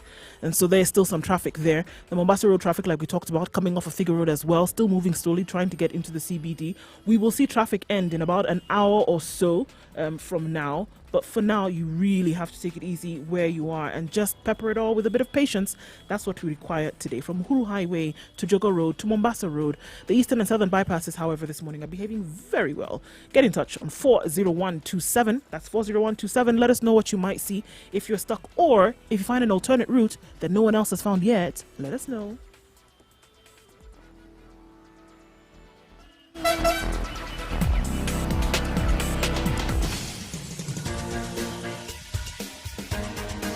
This is The Situation Room, the home of hard-hitting political commentary and penetrating insights about the state of the nation. This is a talk radio experience like no other. The Situation Room, a place for hard truths, debates, and elevated conversations. The Situation Room, witty, political, engaging, deep, controversial. In the room, we have C.T. Muga, researcher, academic, seasoned political observer, a fountain of wisdom in these politically uncertain times. Ndu Oko, Nigerian by birth, Kenyan by choice, communications expert, Pan-Africanist, a truth seeker and believer in people power, and Eric Latin, agent provocateur, the man in the chair, seasoned journalist, news hound, a man who believes in punching up, not down.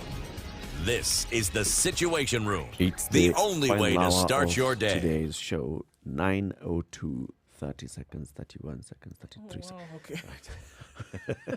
And counting.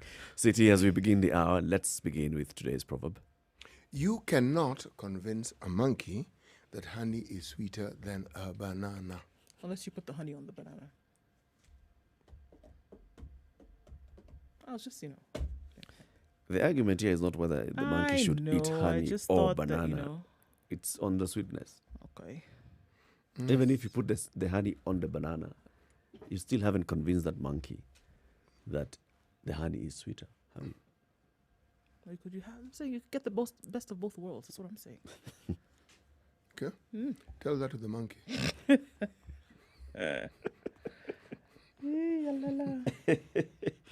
Go tell it to the monkeys. Indeed. So we have been focusing a lot on what's happening lately. One is the political side of things. Ruto goes wild, defiant Ruto. Then, every day there's a headline on Ruto this, Raila the other, BBI this, BBI the other. Open up the economy, don't open the economy and what it means. And then when you go into the inner pages or in stories that are now appearing, as story number 4, 5, 6 of the TV bulletins, or things that are not actually even getting a lot of traction on social media, are very many other things that ordinary Kenyans are going through. And this include the swelling of the lakes, which then also displaces people. This includes talking about children who have been at home for so long. This includes the fact that, locusts went, but people's livelihoods were affected by those locusts. Then what happened to them? This includes the fact that there were floods just a couple of months ago. Very many things that we may forget. Lest we forget, we still have all these things happening in the country. Lest we forget, the people of Budalangi who had been displaced by floods and moved to higher ground were complaining that they were not getting support in terms of resettlement back to their old homes. Some of them just carried their personal belongings, but their homes were completely destroyed. So they had to come back and rebuild their homes from scratch. They had to come back and go back to their farms, which no longer had any crop. So we have to start thinking, okay, so what are we going to plant? How long is it going to take before we harvest? Are we going to receive food assistance until the next harvest? Is that happening? Lest we forget, those people have needs. Lest we forget, even though we have been occupied with the matters of the distribution of money to our counties, prior to this, the counties have been receiving money. Lest we forget, they too have a responsibility to ensure that the citizenry within their boundaries are looked after. And some of the issues that keep come up because it is clear that what the county government ought to have done has not been done. And this is in situations where there has been money, not in the period when there has been no money. And more so with one function that we understand to be devolved, health. Because the one thing that seems to be a constant, even just when you think it is safe to get your head out of the water, suddenly health workers are going on strike yet again.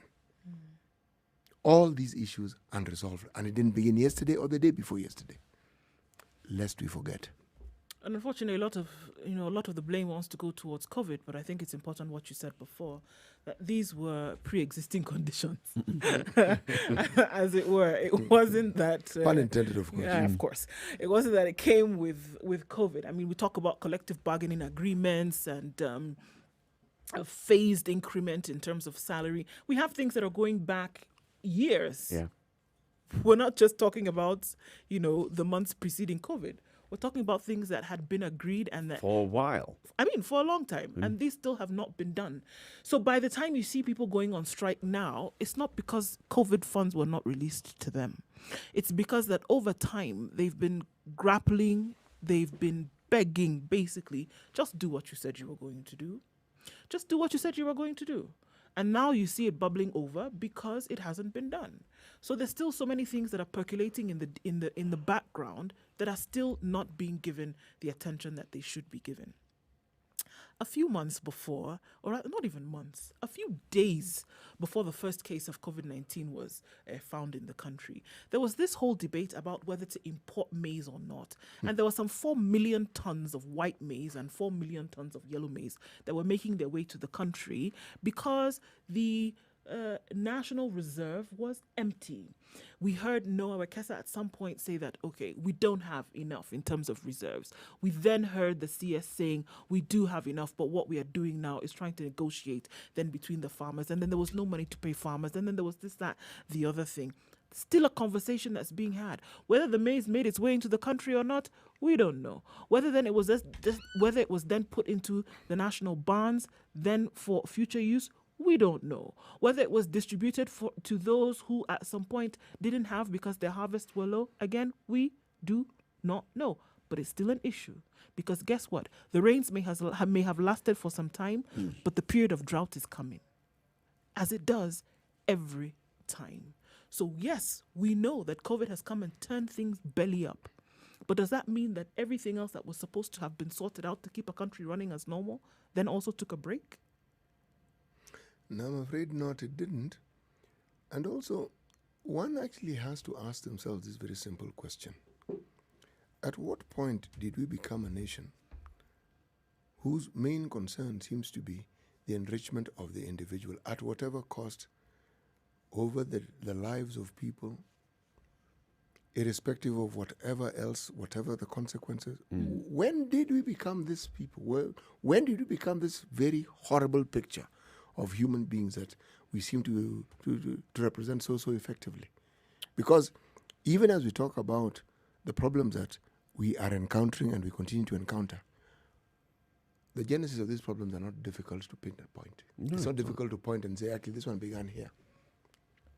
Everything that is intended to make the lives of the Mwananchi better, somehow we manage to turn it into something that is beyond being monstrous. Was that learned behavior or was that innate behavior? Combination of both.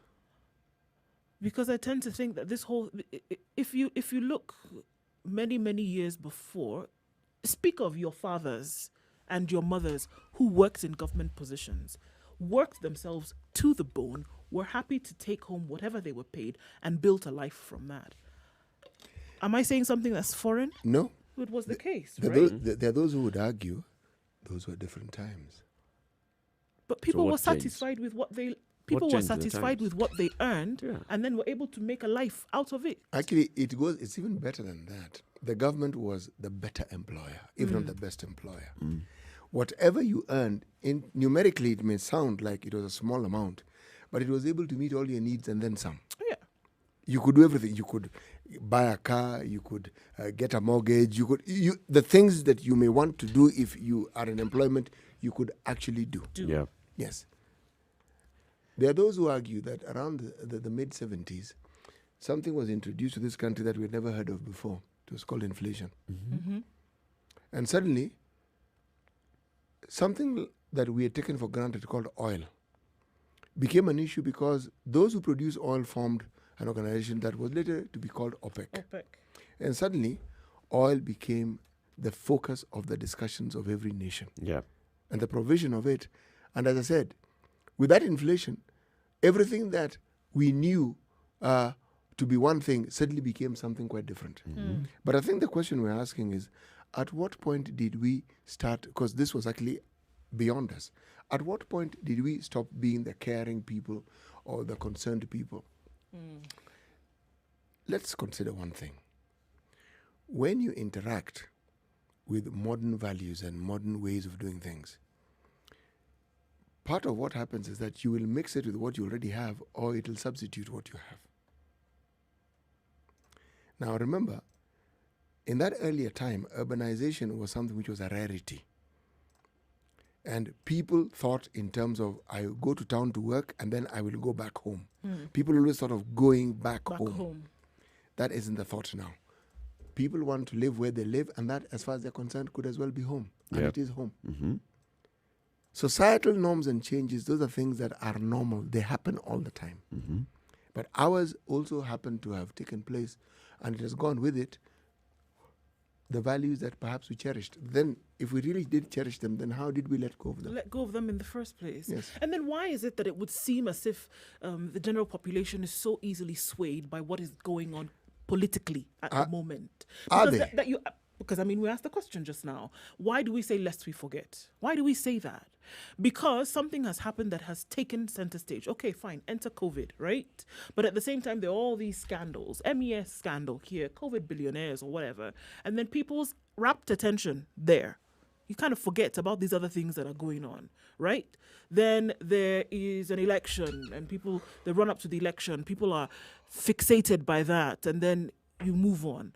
Guess what? It's over time, and as you go along, the things that we are saying that we should have paid attention to are still there for years. So why do we forget? Why is it that things come and you just get blown away with the winds of time? You go, whew, okay, that's done. We come, and then there's the next one that's coming in, and then all our eyes are focused on that for some time. We talk about it, we analyze it, things still happening in the background. That one comes, next. But you're fixated on that thing that's happening. Interestingly, totally political, right? Or at least political in nature. And then it goes, and another one comes along. But the issues that we're talking about, which are pertinent to the country, still in the background. So it's like just a moving slide. Yeah. Whatever is on the screen now is what you're focusing on. And then that moves, another one comes. You've now focused on this one. You forget what has moved. Why?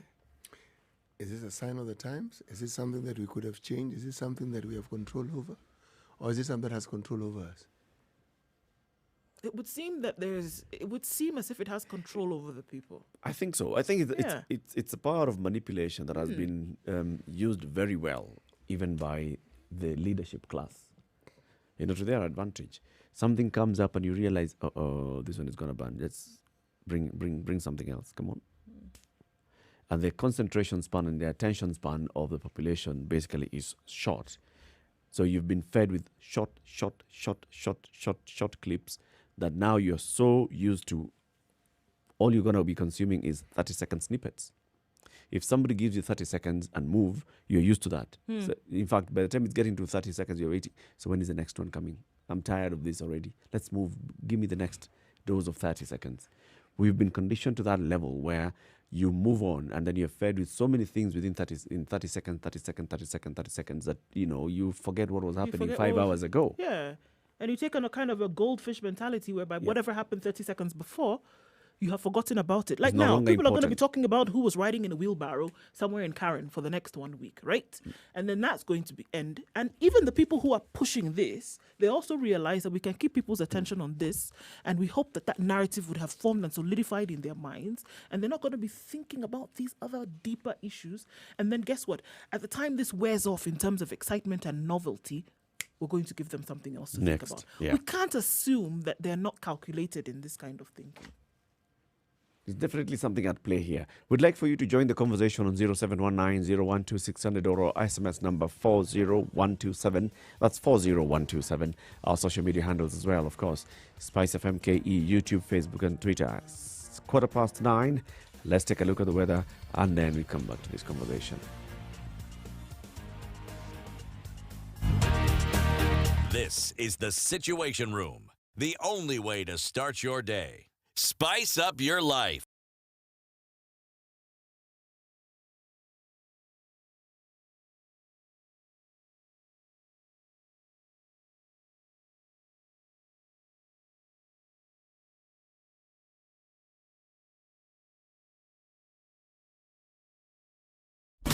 Classic soul, R&B, smooth jazz, neo soul, and nostalgic ballads. Make some noise. Yeah. You're listening to Spice FM.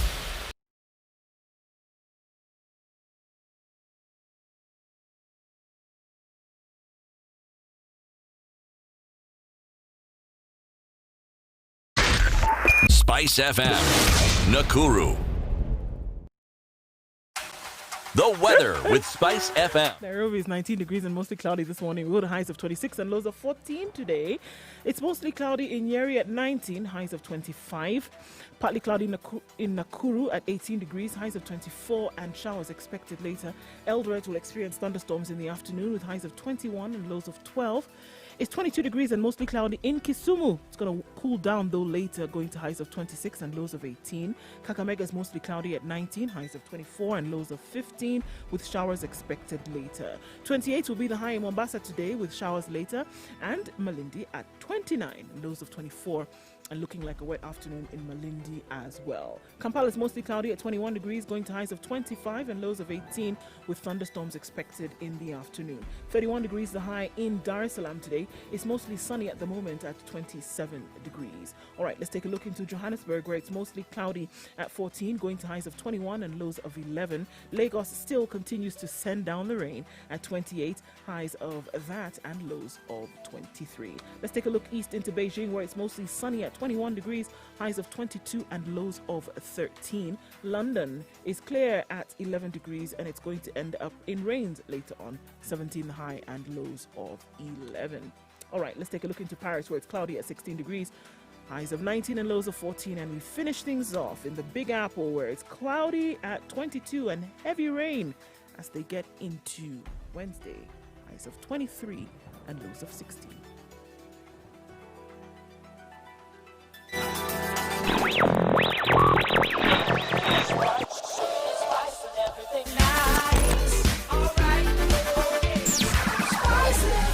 Spice up your life.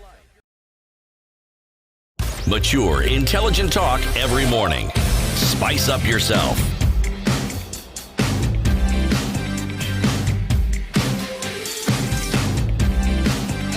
Mornings done right.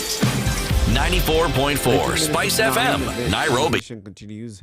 So why is it that we forget so easily? Why do we have to actually keep reminding ourselves, like, lest we forget? And it's not that we're forgetting events of the past. It's that we're forgetting what's not in front of our eyes right now. It's that also we're forgetting what's not being given prominence by media, not forgetting what's being given by prominence by the political class, the ruling class. Why is it? If a conversation somehow happened to be about the swelling of Lake Nakuru, if there was an issue, let's say a political leader was going to Nakuru and then they got marooned somewhere in the middle of some island in Lake Baringo, and therefore the story would be about them. That story of Lake Baringo would be making headlines every day. And then you go back into looking at what has happened to who else has been affected by this. But right now, it's not. So is it that the real issues, the issues that matter to Kenyans, are not being given prominence, or that the attention is being taken away? What do Kenyans want to hear about? What do Kenyans really want their focus and attention to be? Because they ask the question. That's the thing. You ask the question when you're putting it out there. Somebody's gobbling it up, right? Mm-hmm. Somebody is paying attention, because, like we talked about, rapt attention. You're giving them this particular fodder and they're still gobbling it up. If they were not interested, you wouldn't have the conversations that you see mushrooming as a result of these events that take place. You wouldn't. If people were not interested, it would die. It's done. Yep. Nobody would even pay attention to it. But in as much as we talk about, there's still issues that are going on. It would seem that Kenyans are very much interested in the political sphere and the drama and the scandal. But then once it's over, they're looking for the next scandal train to jump on. As opposed to these issues that we are saying lest we forget. When we're talking about flooding in the country, when we're talking about people having been paid their dues, we're saying that the education system needs some help, and that drought may come in the next few months or so. It seems that that's not really what Kenyans want to focus on. Or is it they want to see who's going to be the leader and what they can fixate their attention? Or is it that that people are in such a state that they need something that's going to divert their attention, and that's why it's so easy to gobble up on this fodder that's being fed to them politically? Is that the problem? I wish there was a simple answer to the question you're asking. Some of these things, well, if you want to look at it simplistically, you can. But what we're discussing here is we're at the end point of societal norms having changed to the point where we can actually see them as having changed. And we're asking the question, how did we get to this point where the norms that we have are what they are? Yeah. How did our value system get here? Because it didn't take a day, one has to look at the events that actually helped shape it. Remember, the narrative of independence was one. What people refer to as the second liberation was another. Landmarks. You're talking about the multi-party era. You're talking about the new constitution. Because all these things come with expectations. But the thing that has been a constant in all these discussions was the traditional and cultural norms that we held as sacrosanct. This debate we had earlier on about the American presidential discussions that they've been having. Remember, there are rules that are assumed should be adhered to in these debates. Rules. They are norms. Why this is becoming an issue is because those norms clearly went out of the window. Now, we have norms that we consider to be uniform in terms of what we ought to have as our value system. Now, we probably didn't notice when they kept changing, but now they've changed to the point where you have no choice but to notice them, so we talk about them. The reason why we even allow this issue of democracy to take place is because you believe that this is the best way in which your interests can be looked after. And we are now saying that it is proven that that is not the case. Because you introduce democracy, you elect people, and the thing that they seem to do consistently is look after their interests, not yours. Not yours. So again, we've introduced a new debate. This democracy that we have applied to our lives, is it really what we ought to have? Does it really work well for us? Now, everything else, value systems that are based on our traditions, based on our norms or cultural norms, all these things, actually, if you ask me, are secondary. There are things that we normally bring into a discussion when you want to prove a point that favors you. But the reality is, over time, any society will change. Over time. We just don't seem to like the change we have. But the truth is, we actually don't dislike it enough. Because if we disliked it enough, believe me, the noise and the things that we would be doing would show our intolerance to it. We tolerate it, which means we don't dislike it as much as we think or as much as we say we do. We're okay with it. Yes. And why? Why is that?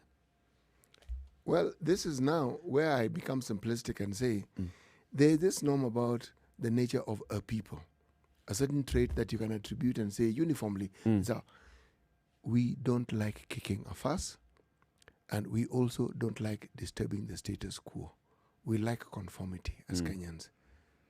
If it isn't bothering us too much, we let it be. What do you think that was? Is it the fatigue of the independence struggle? Because we kicked a fuss. I mean, the Kenyan people kicked a fuss. It was a proper fuss. Yes. It was a proper fuss. So we can't say that really that's the complete nature. There was a time... Even the second liberation, people kicked a fuss. In that as well. Actually, having mentioned, ask yourself, in the two instances, independence and the second liberation movement, what happened that led people to the point where they said, no, sorry. What was the trigger? Enough. That which was enough led to what we have now as our new constitution, isn't it? Isn't helping very much, is it? Because even with the new constitution, we still see the same games being played over and over again with the new constitution. Hence this statement that we keep making, and in true Kenyan style, we've made it a joke. We've actually devolved corruption, and we think it's actually funny. It isn't. I think it would be very interesting to ask Kenyans then. I mean, so is this what you want? Is this what you wanted? Is this what you wanted? Did you want to be constantly barraged with what you see in terms of political activities or political attitudes across the board and not really want to face the reality of issues in the country or not want to deal with that? Are you really interested in what comes out in terms of political rhetoric, in terms of, which direction your political leaders want you to go in? Is that really what it is that should take up your attention? Or are you interested in the human aspect of development in this country? But even I think that agitation, if you think about it, it's because it's led by someone or a group of people. If there's no leadership, then you're not going to be able to marshal enough support to a certain cause. So if you look at the independence, yes, there was a lot of course, disquiet and people were feeling how they were feeling. But they emerged leaders. Those leaders showed this is the way we're going to fight. This is the way we're going to push back on the colonial system. This is what we're going to demand. And the tangible results that we want are this, and the other. Something that is broken down into, we want our land back, right? If you look at the second liberation, it was the same thing. We want freedom, openness, but we broke it down into we want a multipartyism. Break it down, but there was leadership. Now, without leadership for even the fight against corruption, maybe that's why we are where we are. Because you don't have really a solid person who comes out and says, this is the fight. And they take over the fight and they go ahead and they lead from the front in dismantling the corruption cartel, pushing the system. And saying, this is it, we want to disrupt the system, the status quo as it is. And then now people look at that and say, yeah, I like what Ndu is saying. I'm actually going to, tomorrow when she goes out, I'll go out, I'll join her. The next day she goes out, 3 other people join Ndu Okwa, she goes out. If we don't have that, it takes a leader or a group of leaders or people who come together and they push. But remember the paternalistic perspective of leadership in an African sense, where someone who is in leadership is not somebody you oppose. Neither are they asking your opinion. Yes, and even if you must oppose them, it must be in private and never in public and never too loudly. And even if they are wrong, you're really not supposed to say they are wrong, even when it's patently obvious that they are as wrong as you could possibly be. Now, if you look at this combination of all these things that we have, and then let's throw in a genie here, it's called poverty. Poverty is known to remove from the individual a certain element of humanity that you may have and the strength to actually make even personal decisions. It disempowers you. Yeah. So when you have a population of people who are predominantly poor, then you have a population of people who are predominantly disempowered. Right. And the painful part of it is that then, or painful or then however you choose to look at it, politicians or leaders in the making know this. All this they know and they milk it. And they leverage on this properly. Because whatever they think they can give to you in the meantime, it empowers you, but it empowers you for a very short period of time. Yeah. It's very little and it's for a very short period of time. And by the time that period is over, you've already sold your birthright. Not only that, it forces you to. It forces you. It actually enslaves you, because it forces you to go back to them. Let's hear from Lydia, who's calling in from Parklands. Good morning, Lydia. Good morning, Spice FM. Thank you for your good work as always. I'm always listening to you. I wanted to say, now that we are talking about poverty, what about grabbers? What about post-election violence? What about those people now who are coming? I keep telling them it's 24 years of dictatorship coming back. The hotel was built in Kenya Airports Authority in Karen or wherever. Nobody's talking about that. What do we do? And then when I was telling them, Honorable Raila wants to come bring the 24 years dictatorship back. What is this? When Ababu Nyamamba said in Parliament, people are going into a certain room and collecting bribe to do their votes. He was not liked. Men in black came and scuttled the elections. Who is supposed to teach them how to behave? What's wrong with us? What do you make of it, Lydia? What is wrong? Do people care? That means post-election violence, Then now this men in black came and scuttled the ballot papers. Are they supposed to teach us how to vote under BBI? Where is the mistake here? All right. We can't deal with this. Even there are certain counties, they are still practicing cattle rustling. They are saying it is their culture. If twin babies are born, you have to bury them alive. That is culture. What is wrong with us? True. Thank Very you. pertinent questions. What's wrong with that? Thank you very Thank you, much, Lydia. Lydia. It's 29 minutes to 10 o'clock. Let's take a break. Let's see what's happening on the roads, whether the situation is improving. It's been a bad morning today, right? Very bad. So let's see what's happening now. Coming to 10 o'clock. Good morning.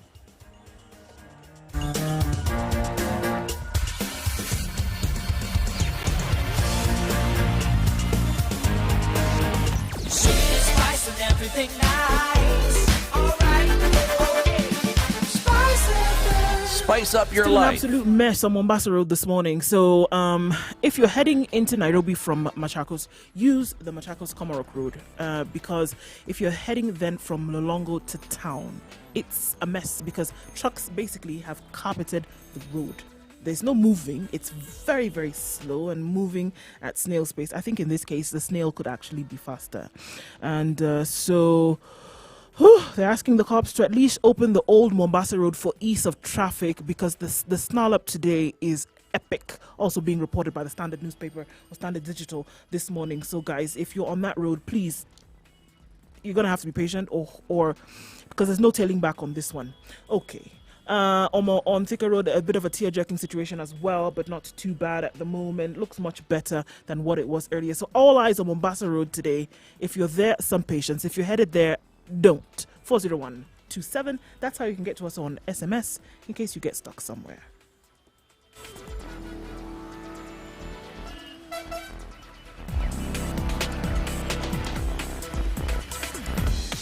Welcome to Spice FM, the best exclusive radio station bringing you the best mix of the best music ever. Mature, intelligent talk every morning. Spice up yourself.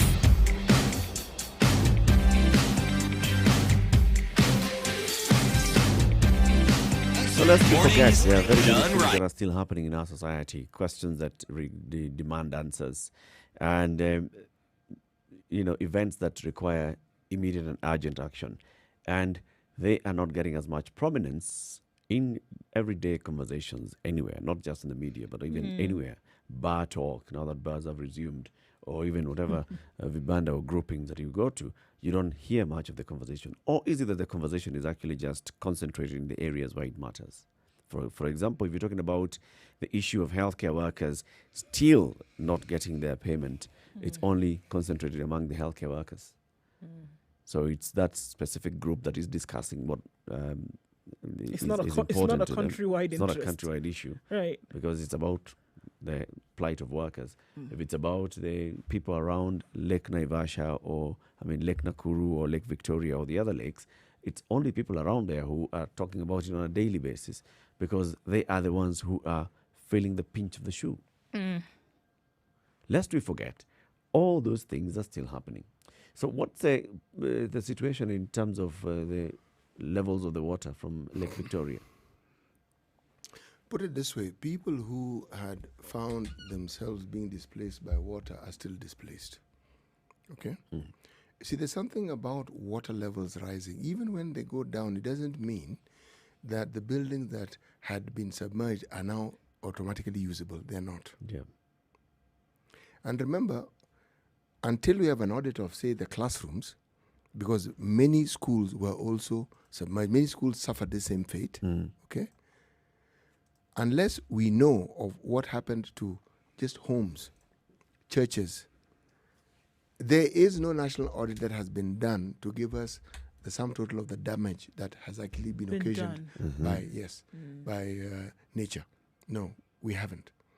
Now, when you talk about solutions that are possible, it is also not possible to talk about the solutions until you have a clear sum total of what it is you're dealing with. We hear snippets, this has happened here, like Nakuru is rising, or this particular estate. That's what we hear. But there needs to be clarity as to this is what has happened, this is the damage, and so we then have a clear idea of what may be needed. And then you have to ask yourself the question, then what is the role of the county in all this? You know, that lake doesn't sort of like, you wake up and it's on your roof. You can see it rising. Now let me talk about Lake Baringo. Okay? And Bogoria. One is a freshwater lake, the other isn't. If it keeps rising, there is a possibility that the two could meet. Now that would be an ecological disaster. So, it isn't just a simple thing of water rising and people being displaced. Those two are in the same county, aren't they? Yes, they are. That's all Baringo County. They are all in the same county. So what do you expect is action from the national government, of course, on the ground, and the county government on the ground as well? Yes. And bringing in all the other agencies. And understanding the seriousness of this whole situation. The other day, we had in the media the issue of animals being stranded because they are in a place which has now been waterlogged. And they're not aquatic animals. Okay? No, ostriches usually aren't. Yes, neither giraffes. No. Okay? Or elands or gazelle or yes, exactly. All right. Now I know there was this picture that did around the social media of the gate to the Nakuru National Park. Okay, and I know I joked and said, okay, now it was Nakuru National Park. It's now Nakuru Marine Park. Yes. Jokes aside, what this represents is something far, far more dangerous. We think that the rising of the water is the problem. There is a problem even when it stops arising, and that's even greater. Because you then have to get people back to what you may consider normalcy. How are you going to do this? What are the plans? We don't hear, you're not even hearing a word in that direction. But they'll tell you that there's so many balls up in the air, CT.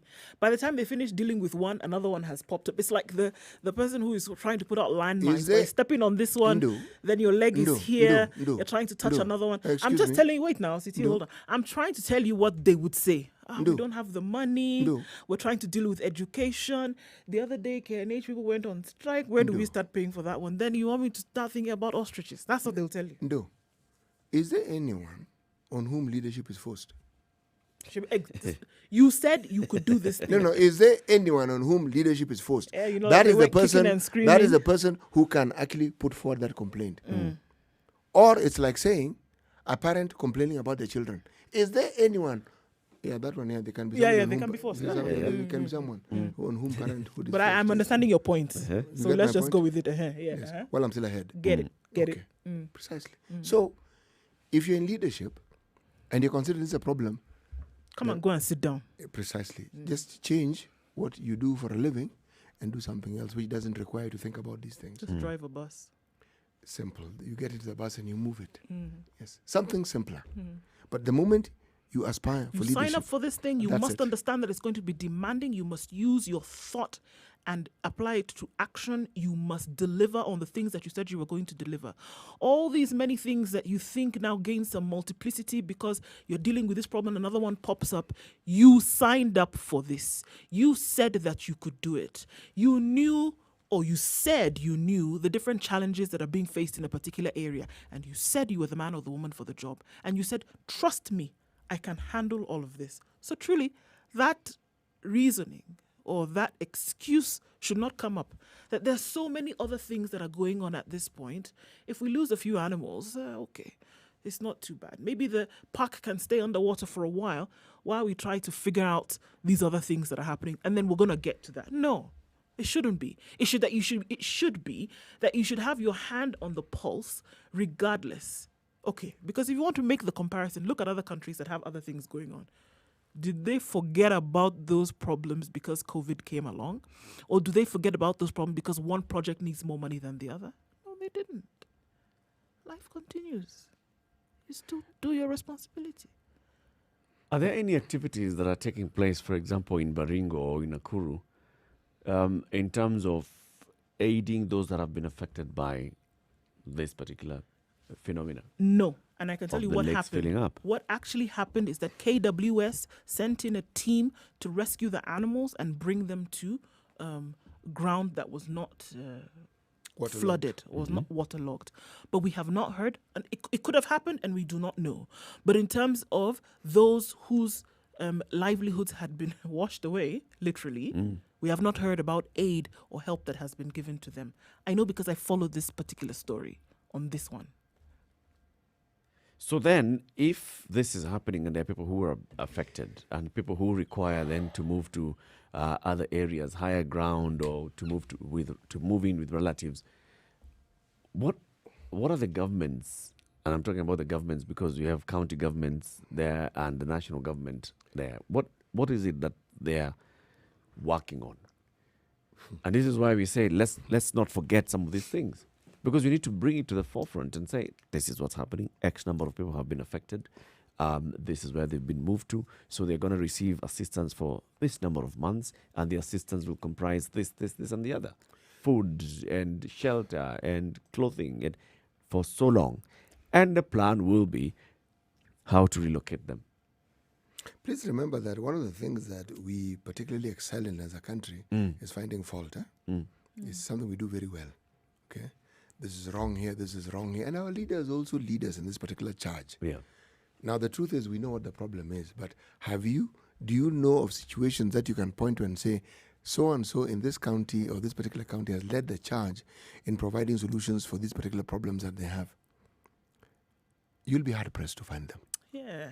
You could count on one hand. Yes. Remember, these water levels started off, we even started talking about people in Lake Nakuru now having fish. Remember? Getting into the fishing industry. Yeah. That stopped being fun.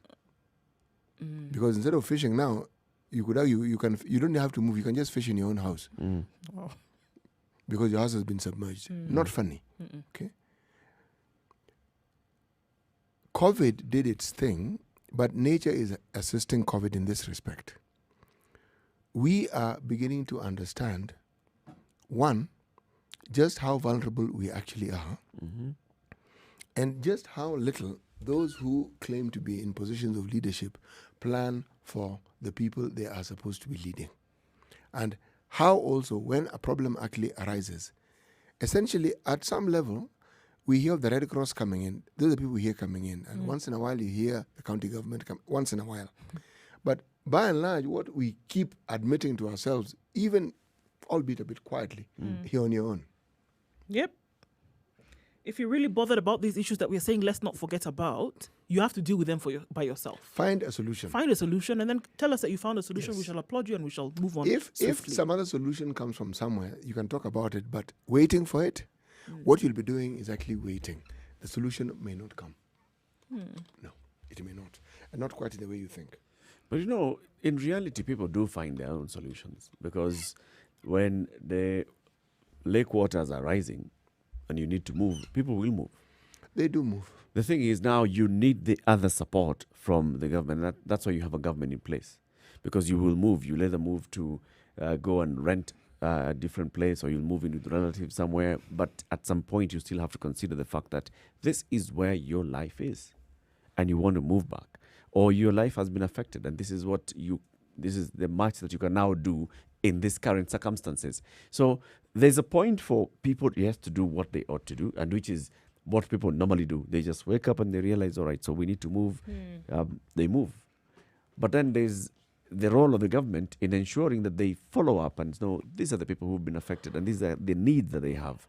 We have organizations like the Red Cross and other agencies that are very active in that.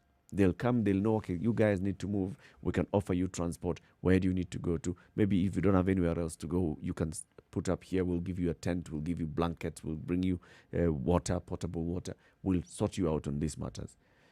Is this something that the government takes up like this immediately? But, I'm thinking of even changing the question. Instead of asking ourselves why, or lest we forget, or raising that issue, maybe I should ask myself the question, why do people want to forget this quickly? If I remember and I recall and I go back to the past, how is it going to help my current situation? Yeah. How does it help me? How useful is it? Am I not better off just forgetting it? It's something you would rather forget, just so that leave it allows you to leave it. to Let move me focus forward. on the here and now Not even the future, the here now, where the future is tomorrow, not next week or the week after tomorrow. Sometimes the future is this afternoon. And I actually don't want to go there. So I don't want to occupy my mind with anything other than something that can be useful to me in terms that I can understand and I can directly relate to. Why? Because it's akin to burying your head in the sand. Well, that's how one would look at it. But one could also say you're being realistic. What is going to change if you keep thinking of the past? Or the future, for that matter. What you is can do with what you have now. Remember, if someone is in this death struggle with just staying alive, one day at a time, there isn't too much space for, should I say, energetic debate on academic things like the future. No. In many cases, the future in your mind will be represented by maybe your child going to school and you looking for a job and getting one. That's the future. Anything else? Yeah, it's neither here nor there. Because in my mind, it helps answer the question of why is it that people will go to a meeting hoping and expecting that they may get at least... Yes, why? They will walk. The answer to that one is not that difficult because sometimes that person has had nothing to do the whole day. So if one can anticipate and you're thinking, why 100 bob? Well, if you ask that question, it means you don't know just how far 100 shillings can stretch. Can take you. Yes. Now that person who accepts that 50 shillings or 100 shillings knows how far that money can stretch. That's why they take it. But the question that then I would ask is, do you really want to allow the citizens of this country to get to the point that that is their life? Because that is what I've just described, the life of abject desperation. And how long can they endure that desperation? We've resorted to escapism. And how long will they endure that escapism? Something's got to give at some point. And it'll get to honestly, I really do think that it gets to the point whereby in that moment, when you've gotten to that to utter desperation, something has got to give.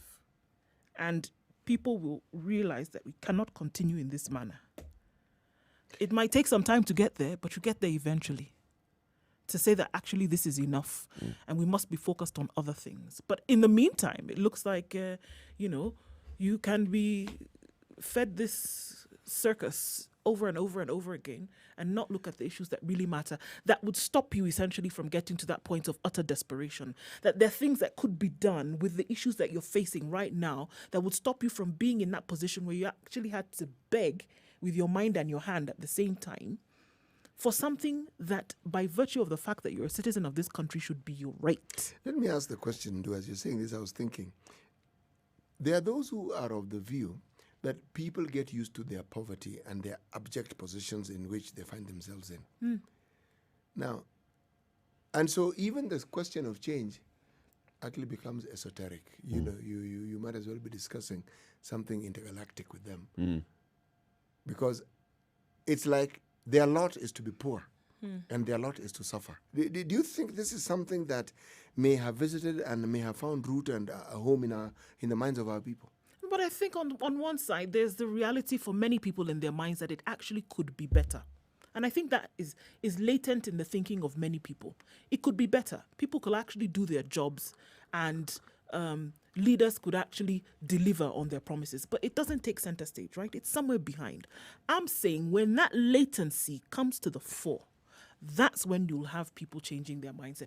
But until and unless it does, you're going to have this continuance. It's going to continue being this way. Hope used to be in children and in education because it was understood education would get you, not might, would get you a job.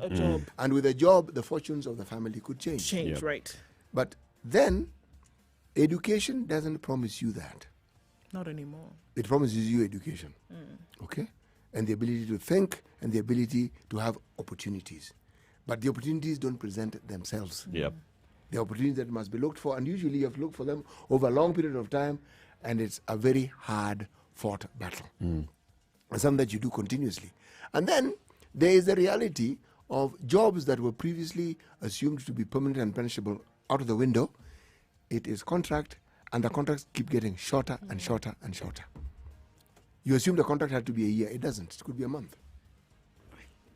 Let's take a break at 10 minutes to 10. Just to remind you of this waiver offered by the Nairobi City County Government. 100% waiver on outstanding interest and penalties for those who will pay within 1 month period that expires on the 15th of October.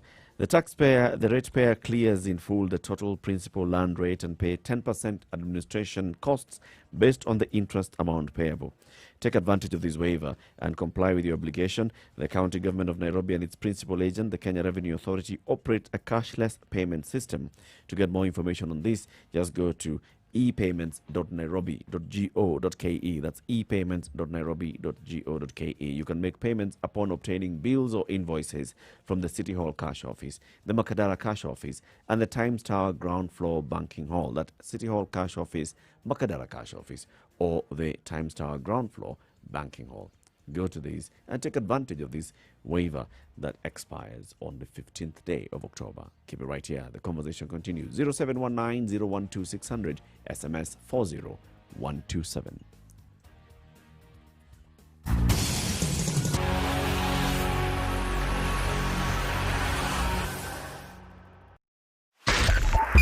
.5 Spice FM, Kisumu.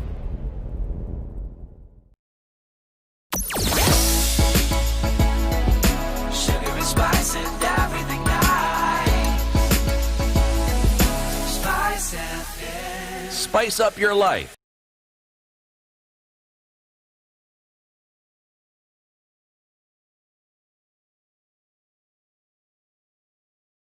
Mature, intelligent talk every morning. Spice up yourself. 7 minutes to 10. The conversation continues. So we were talking about why people just wake up and they sort of like want to escape. Just focus on what you need to do for today. And then everything else sort of takes the back burner. And Ndu, you were saying there's at the back of the mind, there's that knowledge and realization that things could get better. It could be better, or should be better. Should be better. But what? But at this point, what am I going to do? And the immediacy of what I face right now is what I need to deal with, as opposed to going to sit down, start advocating for better governance and whatever. 1 o'clock is looking at me, and I have things that I need to get done in order to feed my family. Right? That's what you're focusing on right at that moment. And then one day leads to joins into another and joins into another, and those issues that you have continually take center stage every day. Just like you said, your reality is not next year, your reality is now. You get to evening, you say, okay, at least we've taken care of this day. We wake up and we start all over again. At that point, unfortunately, for most people, you're not thinking about changing leadership. You're not thinking about, okay, so even if I was to lend my voice to the flooding... We're not thinking policy and such. Even if I was to lend my voice to the flooding in Lake Baringo at this point, where will I start when I'm thinking about a debt that I have to pay in the afternoon, or children who are waiting for me at home to be fed? Do you see? It's not right here until people have self-actualized. Look at places, look at countries whereby the citizenry are actively involved in policy making. They've self-actualized. They're not worried about their food and shelter for that day. Those things are taken care of. So now they can now start lending voice and hand to other things in the country. So you're basically just climbing up the hierarchy. You've sorted out the basics. We are still at that point. The rat race is on food, shelter, clothing. Food, shelter. That's why when anything comes along like a political circus, you're transfixed. What happens when the circus comes to town? People are doing their business. The circus comes to town. They look at the jumping trapeze and the elephants and whatever. Then it goes. Then you come back. And then another one comes along. Life. You're transfixed. You go back to life. Right? That's the same thing. That's what happens. Is this by design? Do you think that this is working very well for the political class? Very well. Because and therefore, they know by this design, they fail to do what they're supposed to do because they know that more I fail, the lower the chances of you actually starting to demand. By the way, I don't even think they think in terms of failure. No. They think in terms of what they can gain and the aspirations. Remember, when you become an MP, you change tribes. Okay, you are in a new tribe. You jump classes. And then when you get there, you realize there's an even better tribe within this particular tribe. Because you're in a sub-tribe. You just entered. That is why there is this need for you. to constantly look upwards in terms of how much money you can get. Because this money is not as though people get the money and save it. No. They use it. It is used. And why? It's because there's this belief that because I'm in this position, I am this position. And if I am this position, then I ought to live this way. These are self-imposed values. But it's at the expense of this person who voted you in. It's not as though they sit down and say, let's impoverish these people. No. Let's just look after ourselves. The process of looking after your own self-interest will amount to ignoring those people completely. And rendering them positively and continuously poor. That's what you do. It isn't some evil plot. No. The poverty is a consequence of the focus on self. Yes. Now, if you were to be honest about leadership, you'd think that you change the leader and things get better. It very rarely does. But also, we have to be fair. There are leaders who actually look after the interests of their people. And they actually do the things that they said they're going to do. Yep. And they are not few. You can't say it's 2 or 3. They're a decent enough number. And that's why you have leaders who keep being re-elected. There is something that they must be doing right. Right. And people must resonate with their leadership. That is why they're able to get that seat back. Yeah. But unfortunately, the statistics don't lie. Close to 70% of our elected leaders are sent home. Yep. Even some of those that deliver just end up being sent home. Yes, now those are the ones who fall into the category of other issues like party affiliation. Party affiliation. Public musings. Public affiliation. Same, You'd have done well, then you went and said something. Yeah. And your brain-to-mouth filter was not working on that. And you said something about someone. And that was enough to send you packing. Are you in trouble? And you're not given time to ask for forgiveness. No. Coming to the end of the show, City, today's proverb. You cannot convince a monkey that honey is sweeter than a banana. Until the CJ issued that advisory, you could not have convinced the MPs that a time could come when Parliament would be dissolved. It doesn't matter what you said. You this thing couldn't. Could be removed from them. Yes, you couldn't.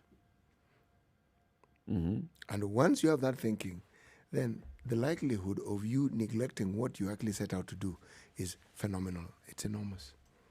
And you will forget. And the consequences will wake you up when it's a little too late. I'm trying to think of another example. You cannot convince a monkey that honey is sweeter than a banana. You cannot. You're thinking of politics, and that is even more obvious. How do you convince someone to elect someone who's not in their tribe? Look at it very simply. How do you? Banana is what they're used to. It's what they know. It's what they like. And so they're brought up with. They're okay with it.